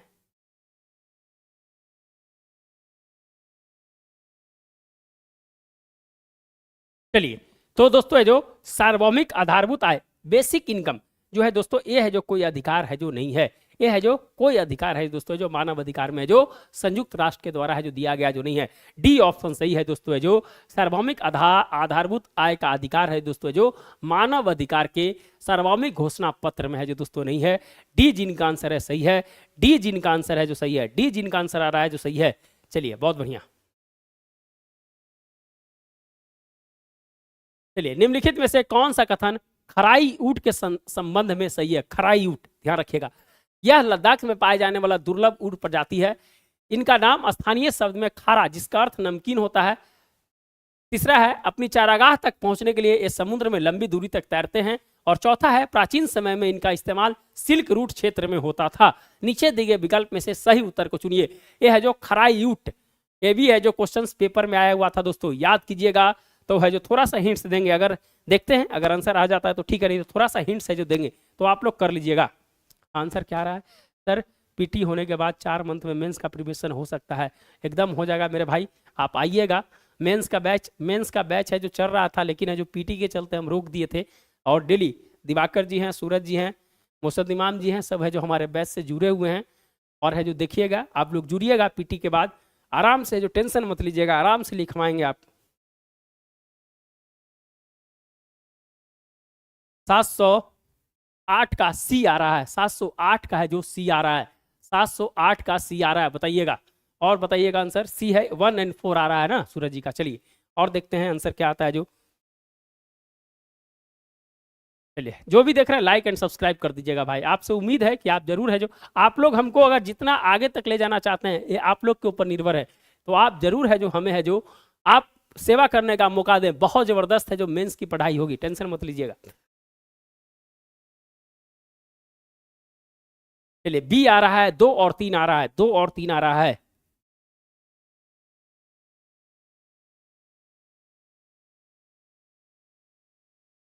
चलिए और किन्हीं का आंसर आ रहा है कि नहीं, जल्दी से आंसर देने का प्रयास कीजिएगा आप लोग।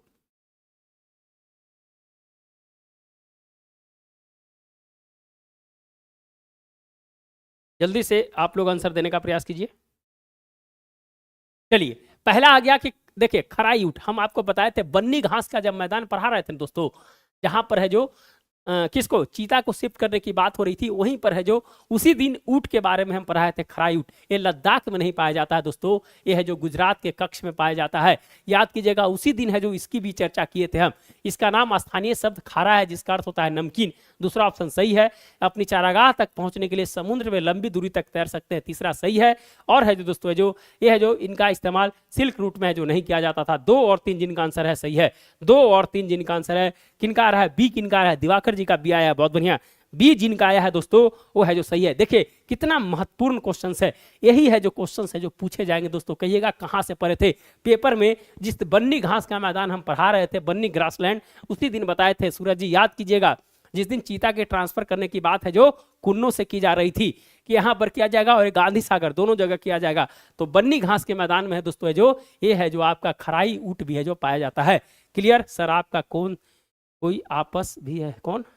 नहीं ऐप उप नहीं है यार, ऐप उप नहीं है, टेलीग्राम नंबर है, टेलीग्राम नंबर है, टेलीग्राम नंबर पर जुड़ जाइएगा। अभी नहीं जुड़िएगा, अब है जो पीटी दे लीजिए, अभी नहीं जुड़िएगा, लेकिन नंबर लिख लीजिए 9673258206। इस पे है जो दोस्तों है जो आप मैसेज कर दीजिएगा, हम ग्रुप में ऐड कर देंगे। लेकिन अभी नहीं जुड़ना है, अभी पीटी पे फोकस करना है जो पीटी के बाद है जो फिर मेंस के साथ हमारे साथ जुड़िएगा आप। चलिए तो क्लियर हो गया खराई ऊंट के बारे में। कहां पर है? यह है जो दोस्तों स्थानीय शब्द खारा है, यह है जो गुजरात के कक्ष के मैदान में पाया जाता है। और चारागाह के लिए जो लंबी दूरी तक है दोस्तों है जो यह है जो ऊंट है जो तैरता है, ध्यान रखिएगा। अच्छा ऊंट अस्पताल कहाँ है बताइए तो? चलिए ऊंट से वो क्वेश्चन आ गया भैया, ऊंट अस्पताल कहाँ है? बीपीएससी में पूछा हुआ क्वेश्चन से ये, ऊंट अस्पताल बताइएगा।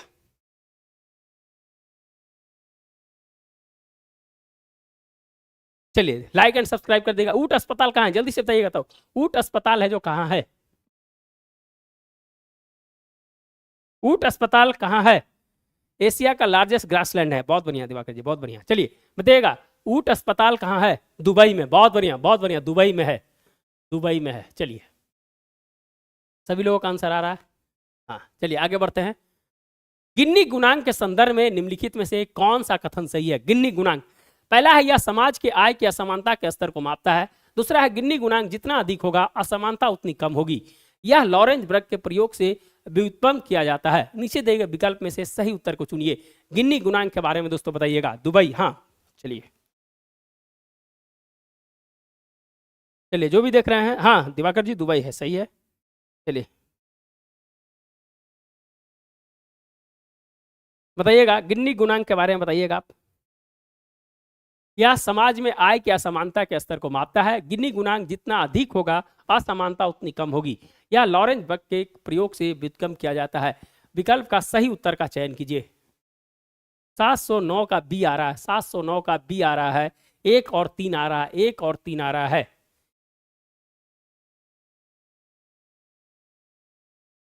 चलिए सभी लोगों का आ रहा है आंसर, सभी लोगों का बी आ रहा है। और देखते हैं आप लोग को, जल्दी से बताइएगा।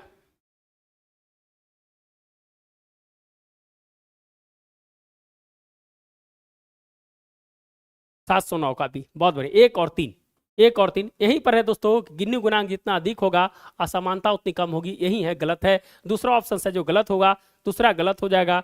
चलिए ये भी गलत हो गया। और है दोस्तों जो यह समाज में आय और असमानता के स्तर को मापता है, या लॉरेंज वक्र प्रयोग से जो व्युत्पन्न किया जाता है।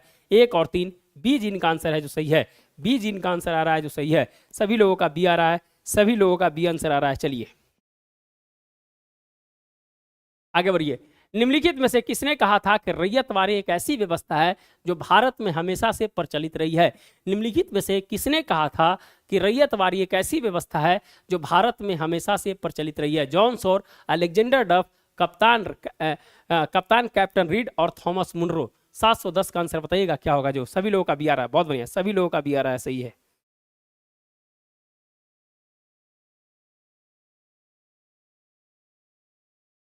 लाइक एंड सब्सक्राइब कर दीजिएगा, जो भी देख रहे हैं लाइक एंड सब्सक्राइब कर दीजिएगा। निम्नलिखित में से किसने कहा था कि रैयतवारी एक ऐसी व्यवस्था है जो भारत में हमेशा से प्रचलित रही है? जॉन सॉर, अलेक्जेंडर डफ, कप्तान कैप्टन रीड और थॉमस मुनरो। 710 का आंसर बताइएगा क्या होगा। जो चलिए जल्दी से आंसर देने का प्रयास कीजिएगा आप लोग।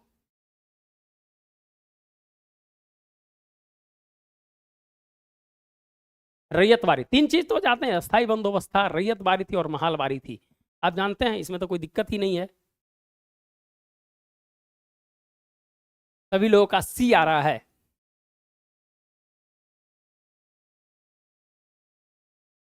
चलिए जल्दी से बताइएगा आंसर।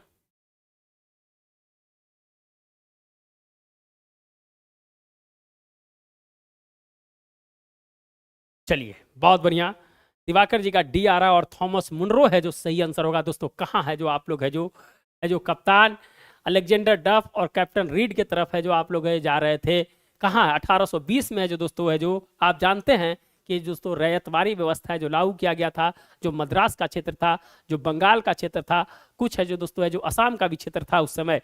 तो दोस्तों वहां पर है जो 1820 में जो लागू किया गया था। तो ये सब पढ़ लीजिएगा, तीनों के बारे में पढ़ लीजिएगा, बताएंगे नहीं कि पहला स्थायी बंदोबस्त, दूसरा है जो आपका रैयतवारी, तीसरा महलवारी। याद रखिए 1822 में महलवारी लगा था, इसी के 2 साल बाद है जो लगाया गया था। वहां पर कौन थे? Permanent settlement Cornwallis. हाँ वो सब चीज है जो आप लोग लिखिए, अगर जो भी जान रहे हैं लिख लीजिएगा। Mahalwari, Holt and Mackenzie. अब कैसे आंसर आ गया? अब कैसे आंसर आ गया? हॉल्ट मैकेंजी जो है, अब कैसे आंसर आ गया महलवारी के बारे में? तो थोड़ा सा है जो सोच कर है जो आंसर देने का प्रयास कीजिएगा। थॉमस मुनरो है जो दोस्तों इसका सही आंसर होगा। चलिए निम्नलिखित में से कौन सी पुस्तक डॉक्टर अंबेडकर द्वारा नहीं लिखी गई है? Thoughts of Pakistan, annihilations of caste, the problem of rupee, it's origin and solutions और सर्वेंट ऑफ इंडिया। 711 का आंसर बताइएगा क्या होगा। जो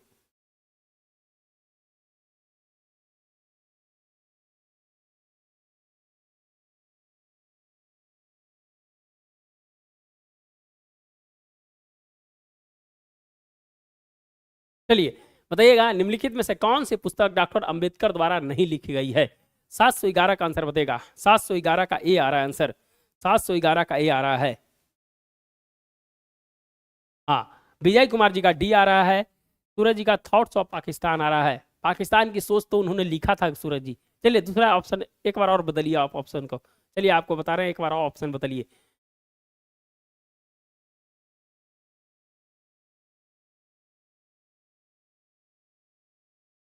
जल्दी से बताइएगा आंसर, 711 का आंसर क्या होगा जो? निम्नलिखित में से कौन सी पुस्तक डॉक्टर अंबेडकर के द्वारा नहीं लिखी गई है? चलिए बहुत बढ़िया, सभी लोगों का आंसर डी आ रहा है। उम्मीद करते हैं कि आपका भी आंसर है जो डी आएगा। नहीं सी अब कैसे भाई, द प्रॉब्लम ऑफ रूपी तो इतना है उनका है, जो द प्रॉब्लम ऑफ रूपी इतना है, फेमस बुक है, कैसे कर रहे हैं, कैसे कर रहे हैं भाई। ये है जो सर्वेंट ऑफ इंडिया, डी नहीं ली है, इनका सबसे फेमस बुक है द प्रॉब्लम ऑफ रूपी, सबसे फेमस बुक, कैसे सी मार दिए? गलत बात है, ये गलत बात है। डी आंसर होगा, सर्वेंट ऑफ इंडिया उनके द्वारा नहीं लिखा गया है। चलिए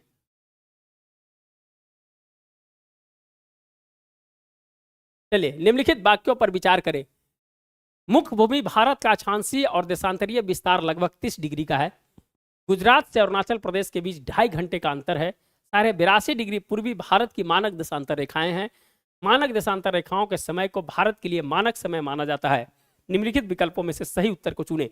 ए फर्स्ट सत्य है, दूसरा सत्य है, तीसरा सत्य है, चौथा सत्य है। बताइएगा कौन सत्य है और कौन असत्य है? बताइएगा ऑप्शंस में ए बी सी डी, बताइएगा कौन सत्य है कौन असत्य है।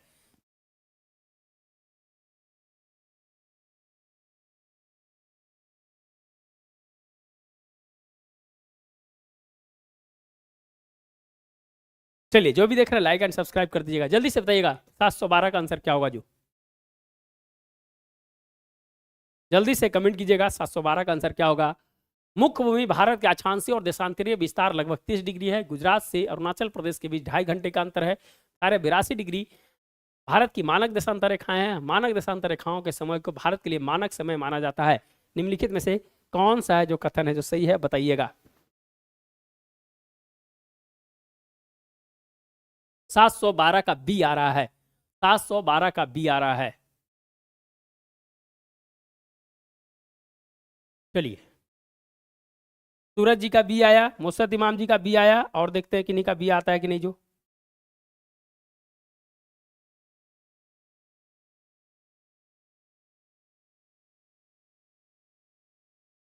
एक तीन चार सही है, 1 3 4 सही है, 1 3 4 सही है। ठीक है देख लेते हैं और है जो किन्हीं का आंसर आ रहा है कि नहीं जो, देख लेते हैं। 712 का भी सभी लोगों का आ रहा है तो क्लियर है, तो बताने की कोई जरूरत नहीं है, सब जानते ही हैं। ये है जो दोस्तों, अगर हम बात करें दोस्तों, तो अगर जहां पर गलत है सारे कौन सा दूसरा नंबर जो गलत है, तो 68 डिग्री 7 मिनट से लेके 97 डिग्री 25 मिनट, तो 30 मिनट का जो अंतर है यहाँ पर, तो 30 गुने 4 120 हो गया।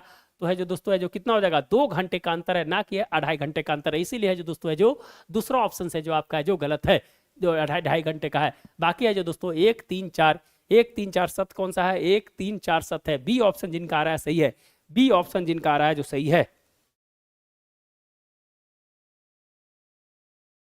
क्लियर हो गया, क्लियर हो गया। लाइक एंड सब्सक्राइब करते जाइएगा, जो भी देख रहे हैं लाइक एंड सब्सक्राइब करते जाइएगा। चलिए उत्तर से दक्षिण पश्चिम घाटों को स्थानीय तौर पर जाना जाता है, उसको बताइए। जो उत्तर से दक्षिण का जो क्रम है, सहाद्री नीलगिरी अन्नामलाई कडाकम्स, सहाद्री अन्नामलाई नीलगिरी कडाकम्स, नीलगिरी सहाद्री कडाकम्स अन्नामलाई, सहाद्री नीलगिरी कडाकम अन्नामलाई। 713 का बताइएगा क्या है जो सही आंसर होगा। 713 का आंसर क्या होगा बताइएगा।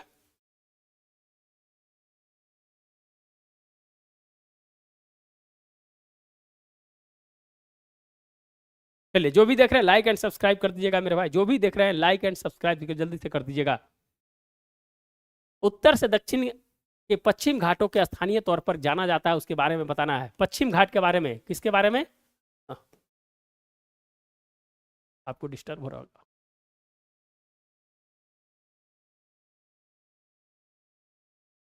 लॉक हो गया क्या यार?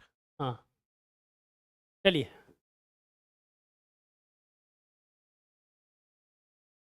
713 का बी आ रहा है, 713 का बी आ रहा है, और देखते हैं।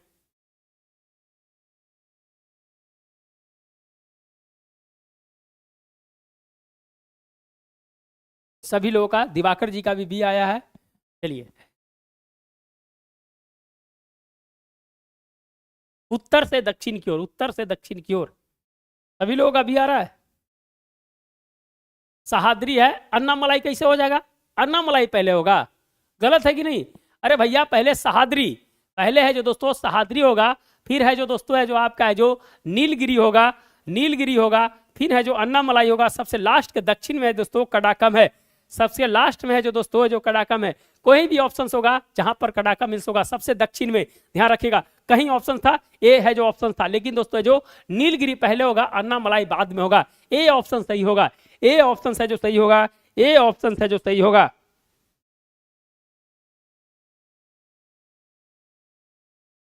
चलिए आपको फिगर पर दिखा देते हैं, थोड़ा फिगर पे दिखाते हैं, चलिए थोड़ा फिगर पे दिखाते हैं। अब इस तरह के क्वेश्चन है जो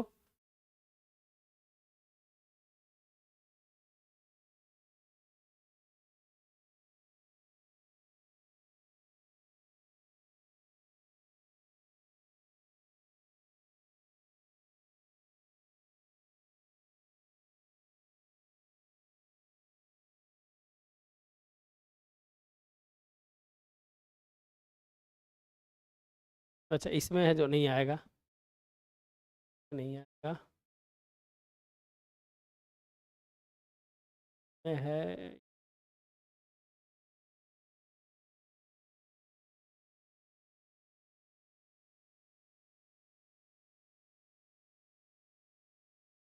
इसमें भी नहीं है। फिगर आएगा तो किसी में न किसी में तो होगा ही।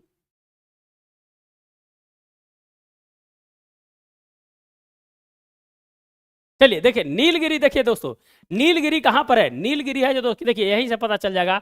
नीलगिरी है जो दोस्तों है जो आपका कहां पर है, नीलगिरी है जो आपका यहां है, और है जो जो आपका अन्नामलाई है दोस्तों तमिलनाडु के आसपास में है, जो अन्नामलाई है जो यहाँ पर है, अन्नामलाई है या कडाकम है जो दोस्तों यहाँ पर है।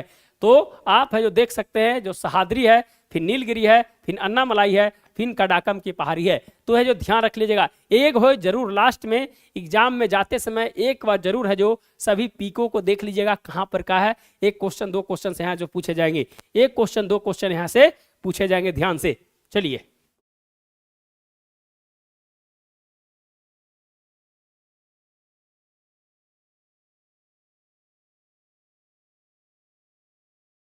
चलिए यहाँ इसमें भी है, इसमें भी आ जाइए।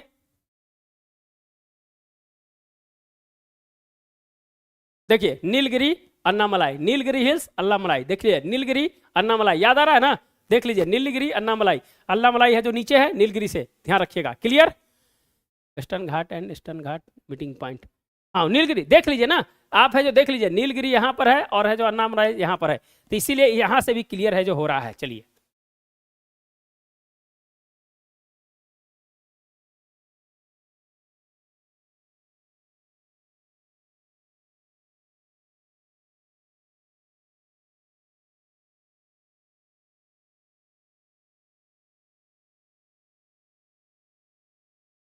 चलिए तो क्लियर हो गया, सहाद्री नीलगिरी अन्नामलाई कडाकम, नहीं ना भूलिएगा आप नहीं ना भूलिएगा, आप नहीं ना भूलना है। चलिए अनुच्छेद 19(2) के अंतर्गत भाषण और अभिव्यक्ति की स्वतंत्रता के प्रयोग पर तर्क संगत प्रतिबंध निम्नलिखित में से किन परिस्थितियों में उचित ठहराया जा सकता है?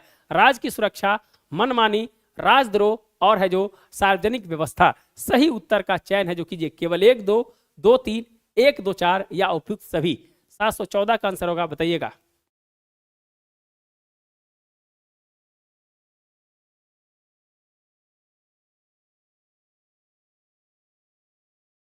बताइएगा अनुच्छेद 19(2) के अंतर्गत भाषण और अभिव्यक्ति की स्वतंत्रता का प्रयोग पर तर्क संगत प्रतिबंध निम्नलिखित में से किन परिस्थितियों में उचित ठहराया जा सकता है?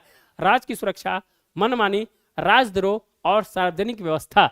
714 का आंसर क्या होगा, बताइएगा। 714 का डी आ रहा है।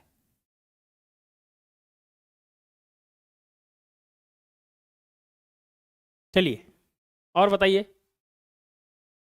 अनुच्छेद 19(2) के अंतर्गत भाषण और अभिव्यक्ति की स्वतंत्रता के प्रयोग पर तर्क संगत प्रतिबंध निम्नलिखित में से किन परिस्थितियों में उचित ठहराया जा सकता है? 714 का सी आ रहा है, 714 का सी आ रहा है, और जल्दी से आंसर दीजिए आप लोग।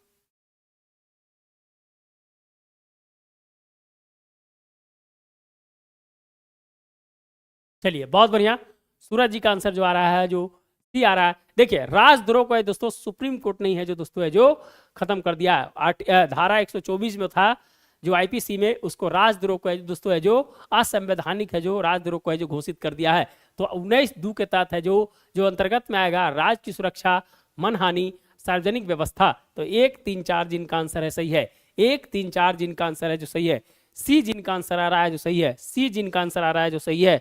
देखिए कितना बेहतरीन क्वेश्चन है, VVI questions, concept based questions है जो ये सब है। 714। चलिए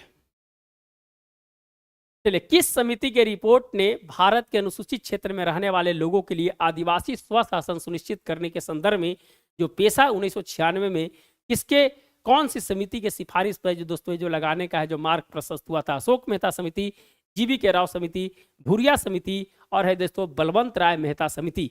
बताइएगा 715 का।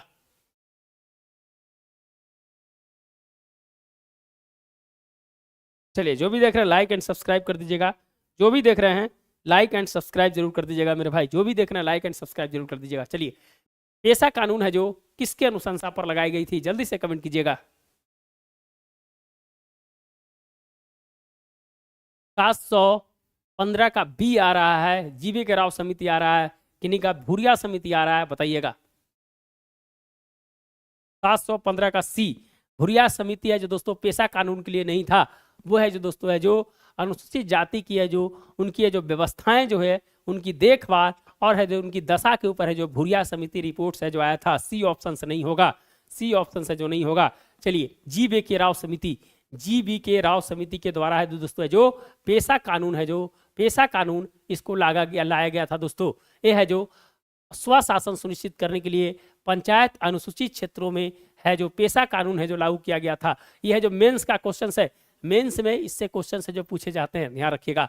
तो जी वी के राव समिति 1986, शायद 1986 में है जो इसको बनाया गया था, याद कीजिएगा 1986 में। अशोक मेहता समिति 1977 में, द्विस्तरीय और बलवंत राय मेहता समिति 1957 में।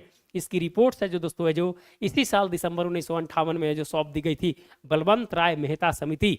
यह है जो ध्यान रखिएगा, यह है जो जीवी के राव समिति पेशा अधिनियम इसके अनुशंसा पर लाया गया था। क्लियर हो गया? क्लियर हो गया? क्लियर हो गया? बताइए यस या नो, यस या नो बताइएगा। चलिए, शहरी क्षेत्रों में गरीबी के आकलन का आधार किस सूचकांक को माना जाता है? कृषि श्रमिकों का उपभोक्ता मूल्य सूचकांक, थोक मूल्य सूचकांक, शेयर सूचकांक, औद्योगिक श्रमिकों का उपभोक्ता मूल्य सूचकांक। बताइएगा शहरी क्षेत्र में जो गरीब का आकलन किया जाता है किस सूचकांक के आधार पर किया जाता है? 716 का आंसर क्या होगा बताइएगा।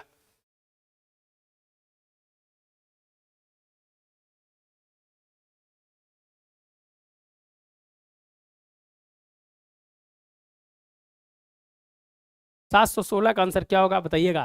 शहरी क्षेत्र में गरीबी के आकलन का आधार किस सूचकांक को माना जाता है?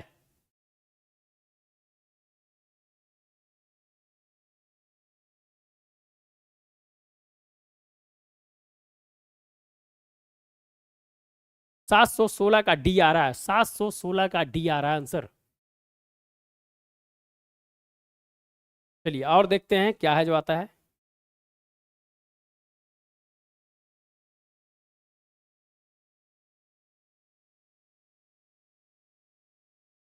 जल्दी से बताइए, शहरी क्षेत्रों में गरीबी को आकलन का आधार क्या सूचकांक क्या है?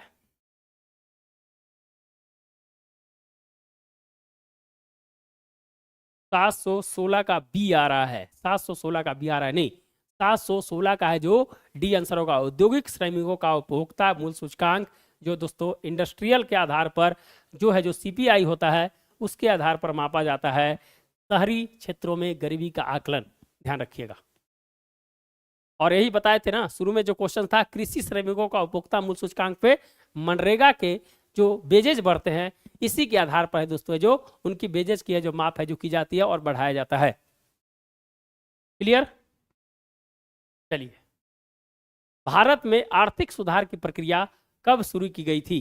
भारत में आर्थिक सुधार की प्रक्रिया कब शुरू की गई थी? 1990, 1991, 1993 या 1994?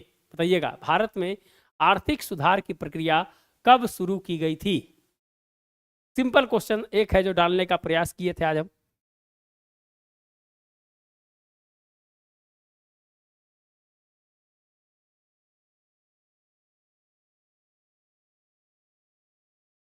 ये आंसर क्या होगा जो 717 का आंसर बताइएगा क्या होगा जो।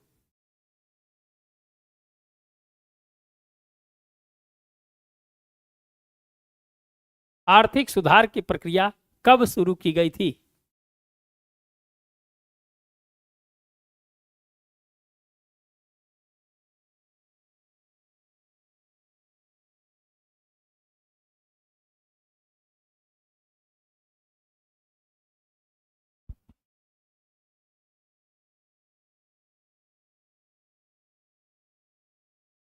1994 आ रहा है आंसर, 1990 91 था।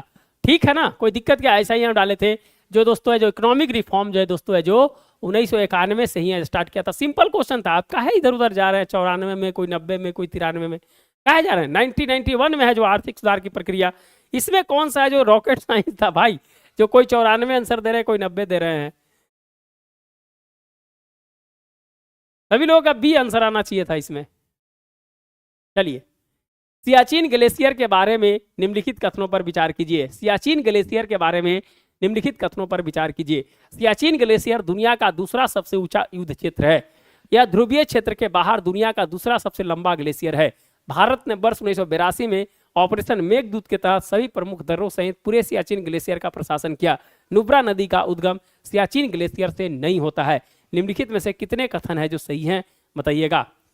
कितने कथन है जो सही हैं जो बताइएगा।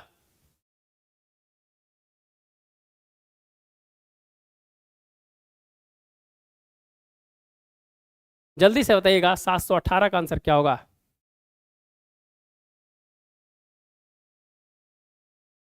पैसा वाला क्या मैंने आंसर क्लियर करना है कि वो क्या है उसको क्लियर करना है, बताइए। कितने कथन है जो सही हैं, बताइएगा।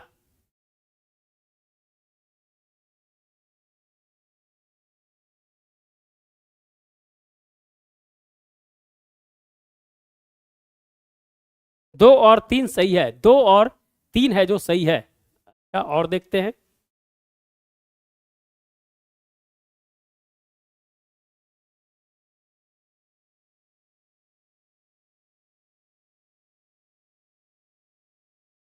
क्या दिवाकर जी, पैसा वाले में क्या है जो क्लियर करना है, बताइए। अच्छा, आंसर क्लियर करना है।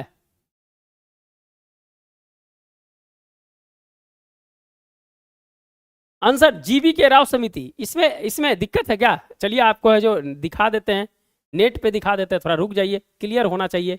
पैसा कानून, पैसा इंटर किधर है यार, भूल गया। स्पेस कहाँ से दिलाएगा भाई।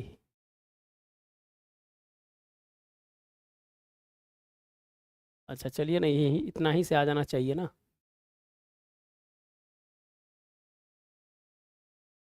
तब पैसा एक्ट, हाँ है गया। चलिए पैसा एक्ट आ गया ना, चलिए देख लीजिए। पैसा एक्ट देख लीजिए, आपको जो डाउट था उसको थोड़ा सा देख लेते हैं। थोड़ा रुक जाइएगा। हाँ, क्या दिक्कत है पैसा में, बताइए आप। पैसा में क्या दिक्कत था बताइए, अब बताइए। पैसा में क्या दिक्कत था, बताइएगा।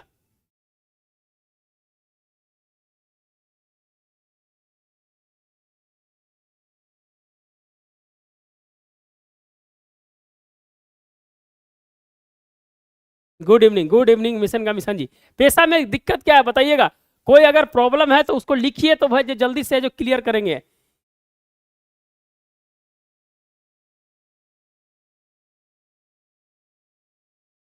अगर कुछ है तो बताइएगा पैसा में, तो है जो हम क्लियर करेंगे हम, नहीं तो फिर है जो आगे बढ़ते हैं।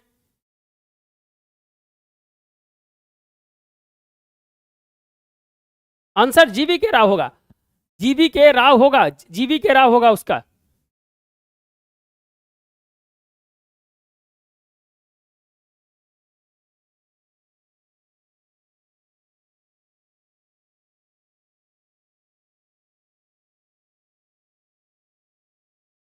पेशा टू भूरिया कमीशन से है।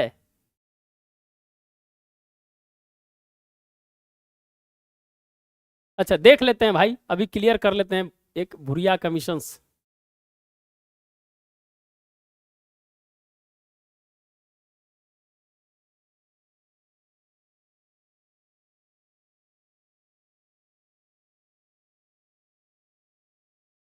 देखिए, the Bhuria Commission is also known as Dipil Singh Bhuria Committee. It was established by the Government of India in 1994 to study various aspects tribal self-rule and tribal affairs in India.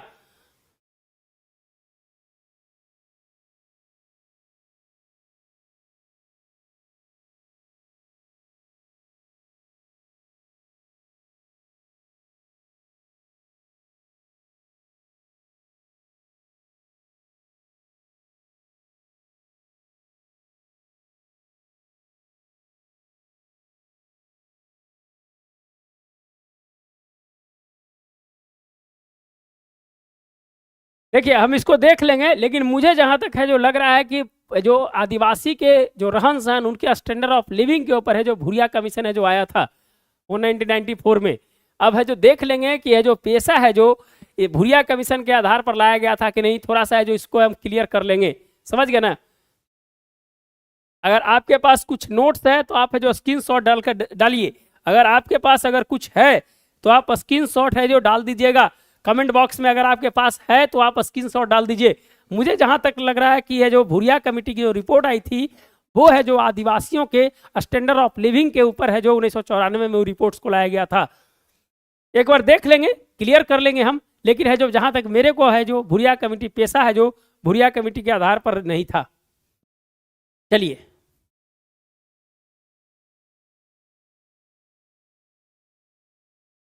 चलिए Siachen glacier पर थे हम लोग ना, 718 पर थे ना। Siachen glacier के बारे में कौन सा कथन है जो सही है बताइएगा। एम लक्ष्मीकांत में भी दिया है, पेशा से ही है। अच्छा, पेशा टू भुरिया कमेटी से ही है। अच्छा ठीक है, इसको हम एक बार है जो अपने से फाइंड आउट कर लेंगे, हम चेक कर लेंगे, ठीक ना। चलिए, तो इसका हो गया था। आगे, हाल ही में किस राज्य ने गैंगेटिक डॉल्फिन को राज जलीय जीव के रूप में जो घोषित किया है? कर्नाटक, तमिलनाडु, राजस्थान और उत्तर प्रदेश। बताइएगा, हाल ही में किस राज्य ने गंगेटिक डॉल्फिन को राज जलीय जीव के रूप में जो घोषित किया है? कर्नाटक, तमिलनाडु, राजस्थान और उत्तर प्रदेश। बताइएगा। चलिए ठीक है, इसको है जो एक बार चेक कर लेंगे हम।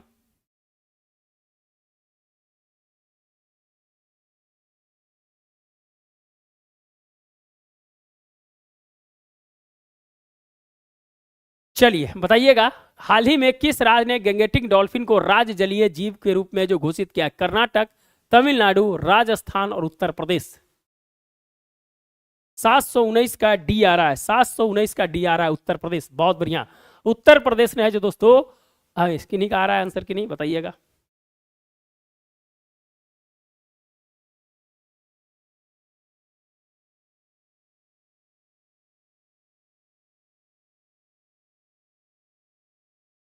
719 का डी आंसर है, 719 का डी आंसर है। उत्तर प्रदेश है जो दोस्तों है जो अभी हाल फिलहाल में है जो गंगा डॉल्फिन को है जो दोस्तों है जो जलीय जीव है जो घोषित किया है। नहीं, बी नहीं होगा, बी नहीं होगा, उत्तर प्रदेश। उत्तर प्रदेश सही आंसर है, उत्तर प्रदेश सही आंसर है, उत्तर प्रदेश है जो सही आंसर है इसका। चलिए, चलिए परिहार के बारे में बताइएगा। परिहार जो दोस्तों है जो राष्ट्रपति के द्वारा जो क्षमादान की जो शक्ति है उसमें है जो दोस्तों परिहार एक है जो उसका अंग है। चलिए बताइएगा, परिहार, परिहार क्या कहता है? परिहार से तात्पर्य है कि सजा की एक निश्चित अवधि पूरी कर लेने के उपरांत किसी दंड या सजा को पूर्ण रूप से समाप्ति होता है। दंड परिहार की किसी भी शर्त के उल्लंघन के मामले में इसे रद्द किया जा सकता है और अपराधी को वह पूरी अवधि वापस कारावास में वापस है जो भेज सकता है।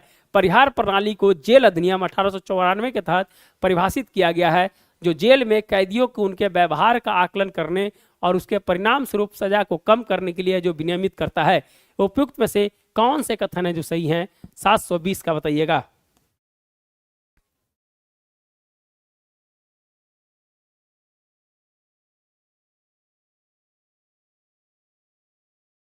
सात सौ बीस का आंसर क्या होगा बताइएगा। परिहार के बारे में कौन सा कथन है जो सही है?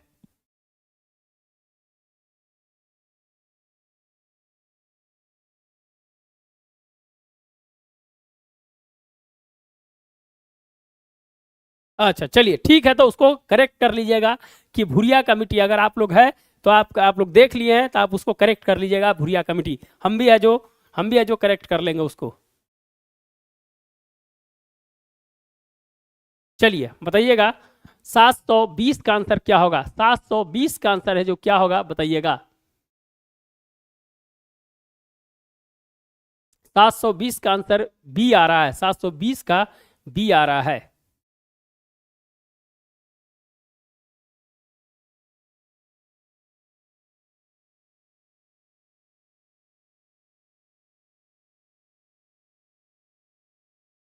चलिए आंसर बताइएगा, 720 का बी आ रहा है। चलिए आगे हम देखते हैं क्या है जो सही आंसर है। अभी देखिए चर्चा में क्यों था, अभी है जो गुजरात में जो गुजरात सरकार ने जो दोस्तों है जो जो गुजरात दंगे हुए थे 2002 में गोधरा, उसमें है जो जितने भी कन्विक्टेड थे उनको है जो वहाँ जो चुनाव हो रहा था लोकसभा का उससे पहले जो छोड़ दिया था, फिर वापस से दोस्तों सुप्रीम कोर्ट ने जो फिर वापस है जो उनको है जो जेल में डाल दिया है। तो परिहार का मतलब होता है दोस्तों है जो कि है जो अवधि जो है जो दंड दिया जाता है उसके स्वरूप में परिवर्तन नहीं होता है, दंड के स्वरूप में परिवर्तन नहीं होता है, और उसकी है जो अवधि है जो कम कर दी जाती है, यही है जो ध्यान रखिएगा। दंड के स्वरूप में जो दंड दिया गया है उस दंड के जो स्वरूप है उसमें है जो कोई कमी नहीं किया जाएगा, लेकिन है जो जिस अवधि होगी उसको है जो कम किया जाता है, ध्यान रखिएगा। तो इसमें क्या कह रहा है कि परिहार से तात्पर्य है कि सजा की एक निश्चित अवधि पूरी कर लेने के उपरांत किसी दंड या सजा की पूर्ण रूप से समाप्ति। चलिए पहला ऑप्शन है जो सही है। दूसरा क्या कहता है कि दंड परिहार की किसी भी शर्त के उल्लंघन के मामले में इसे रद्द किया जा सकता है और अपराधी को वह पूरी अवधि वापस कारावास में जो व्यतीत करने के लिए जो कहा जा सकता है। दूसरा ऑप्शन भी है जो आपका है जो सही है। तीसरा है परिहार प्रणाली को जेल अधिनियम 1894 के तहत परिभाषित किया गया, जो जेल में कैदियों को उनके व्यवहार का आकलन करता है और है दोस्तों है जो उसको सजा को कम करने के लिए जो विनियमित करता है। तीनों ऑप्शन है जो आपका है जो सही है, तीनों ऑप्शन है जो आपका है जो सही है, तीनों ऑप्शन है जो आपका है जो सही है। क्लियर क्लियर हो गया, क्लियर हो गया। तीनों ऑप्शन है जो दोस्तों है जो सही है। क्या होता है कि जो निश्चित अवधि तक, जैसे मान लीजिए किसी को है जो 20 वर्ष की सजा मिल गई तो 14 वर्ष अगर पूरा कर लिया, 14 वर्ष आजीवन कारावास अगर मिल गया तो दोस्तों है जो 14 वर्ष पूरा करने के बाद उनकी है जो क्या होता है वो है जो पूर्ण रूप से जो सजा की है जो समाप्ति है जो माना जाता है। हाँ चलिए रहने देते हैं, लास्ट क्वेश्चन है, लास्ट क्वेश्चन है। चलिए चुनावी बॉन्ड के संदर्भ में बताइएगा, चुनावी बॉन्ड के संदर्भ में कौन सा कथन सही है। चुनावी बॉन्ड योजना 29 जनवरी 2018 को कानूनी रूप से लागू हुई थी। केवल जनप्रतिनिधि अधिनियम 1951 की धारा 29A के तहत पंजीकृत राजनीतिक दल और जिन्होंने पिछले आम चुनाव में लोकसभा या राज्य विधानसभा के लिए डाले गए वोट में से कम 2% वोट हासिल किया है, वही चुनावी बॉन्ड के माध्यम से चंदा प्राप्त कर सकते हैं। कौन सा कथन है जो सही है, 1 2 ना तो 1 ना तो 2 बताइएगा। 721 का आंसर क्या होगा। हाँ बस ये जो लास्ट क्वेश्चन है ये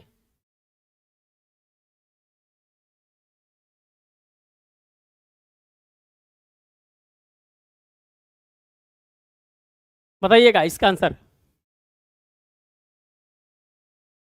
29 जनवरी 2018 से कानूनी रूप से जो लागू की गई थी, और है दोस्तों है जो ये है जो कौन से अधिनियम के तहत है जो क्या है जो इसमें जो प्रावधान किया गया है बताइएगा। कौन सा कथन है जो सही है बताइएगा। 721 का ए आ रहा है, केवल एक आ रहा है।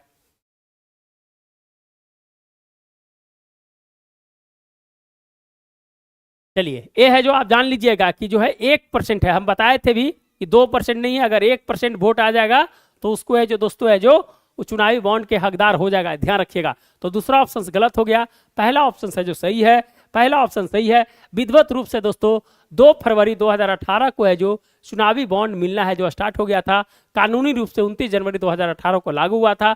2017-18 का बजट में अरुण जेटली साहब है जो इसको लाए थे।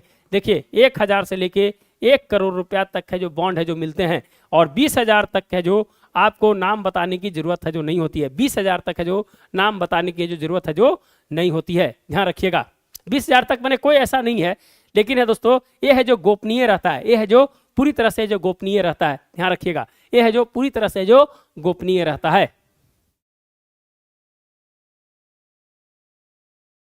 चलिए जो भी देख रहे हैं लाइक एंड सब्सक्राइब कर दीजिएगा, लाइक एंड सब्सक्राइब कर दीजिएगा। चलिए लाइक एंड सब्सक्राइब कर दीजिएगा। तो दोस्तों चुनावी बॉन्ड ध्यान रखिएगा, बहुत इंपॉर्टेंट है, बहुत इंपॉर्टेंट था क्वेश्चन है जो इस बार बनेंगे इससे। चुनावी बॉन्ड्स है जो इस बार है जो क्वेश्चन है जो बनेंगे। कंपनी एक्ट देख लीजिएगा, इसका आयकर अधिनियम 1961 वाला देख लीजिएगा, जो किस पे जो उसको है जो सुप्रीम कोर्ट ने है जो क्या किया है उसको रिपील किया है इसके मामले में। तो ध्यान रखिएगा 2013 का कंपनी एक्ट देख लीजिएगा, फिर 1961 का है जो देख लीजिएगा, फिर है जो आरटीआई के बारे में बोला था दोस्तों, आरटीआई के बारे में ही बोला था कि है जो इस कहीं ना कहीं है जो उसका उल्लंघन कर रहा है, आर्टिकल 19 का भी है जो उल्लंघन कर रहा है। तो ये सब चीज़ है जो देख लीजिएगा दोस्तों। तो यहीं तक रखते हैं आज तक यही रखते हैं, फिर है जो कल है जो स्टार्ट करेंगे। बिहार स्पेशल था आज, बिहार स्पेशल है जो लाए थे हम, बिहार स्पेशल जो लाए थे हम कुछ इंपॉर्टेंट बुक से लाए थे आज। तो बिहार स्पेशल है जो कल करेंगे, ये है बिहार स्पेशल का कुछ था क्वेश्चन। चलिए ठीक है, कल करेंगे अब आराम से, हम भी थक गए हैं। चलिए तो ध्यान रखिएगा, तो मिलते हैं दोस्तों, फिर कर मिलते हैं। जो भी लाइक एंड सब्सक्राइब नहीं किए कर दीजिएगा।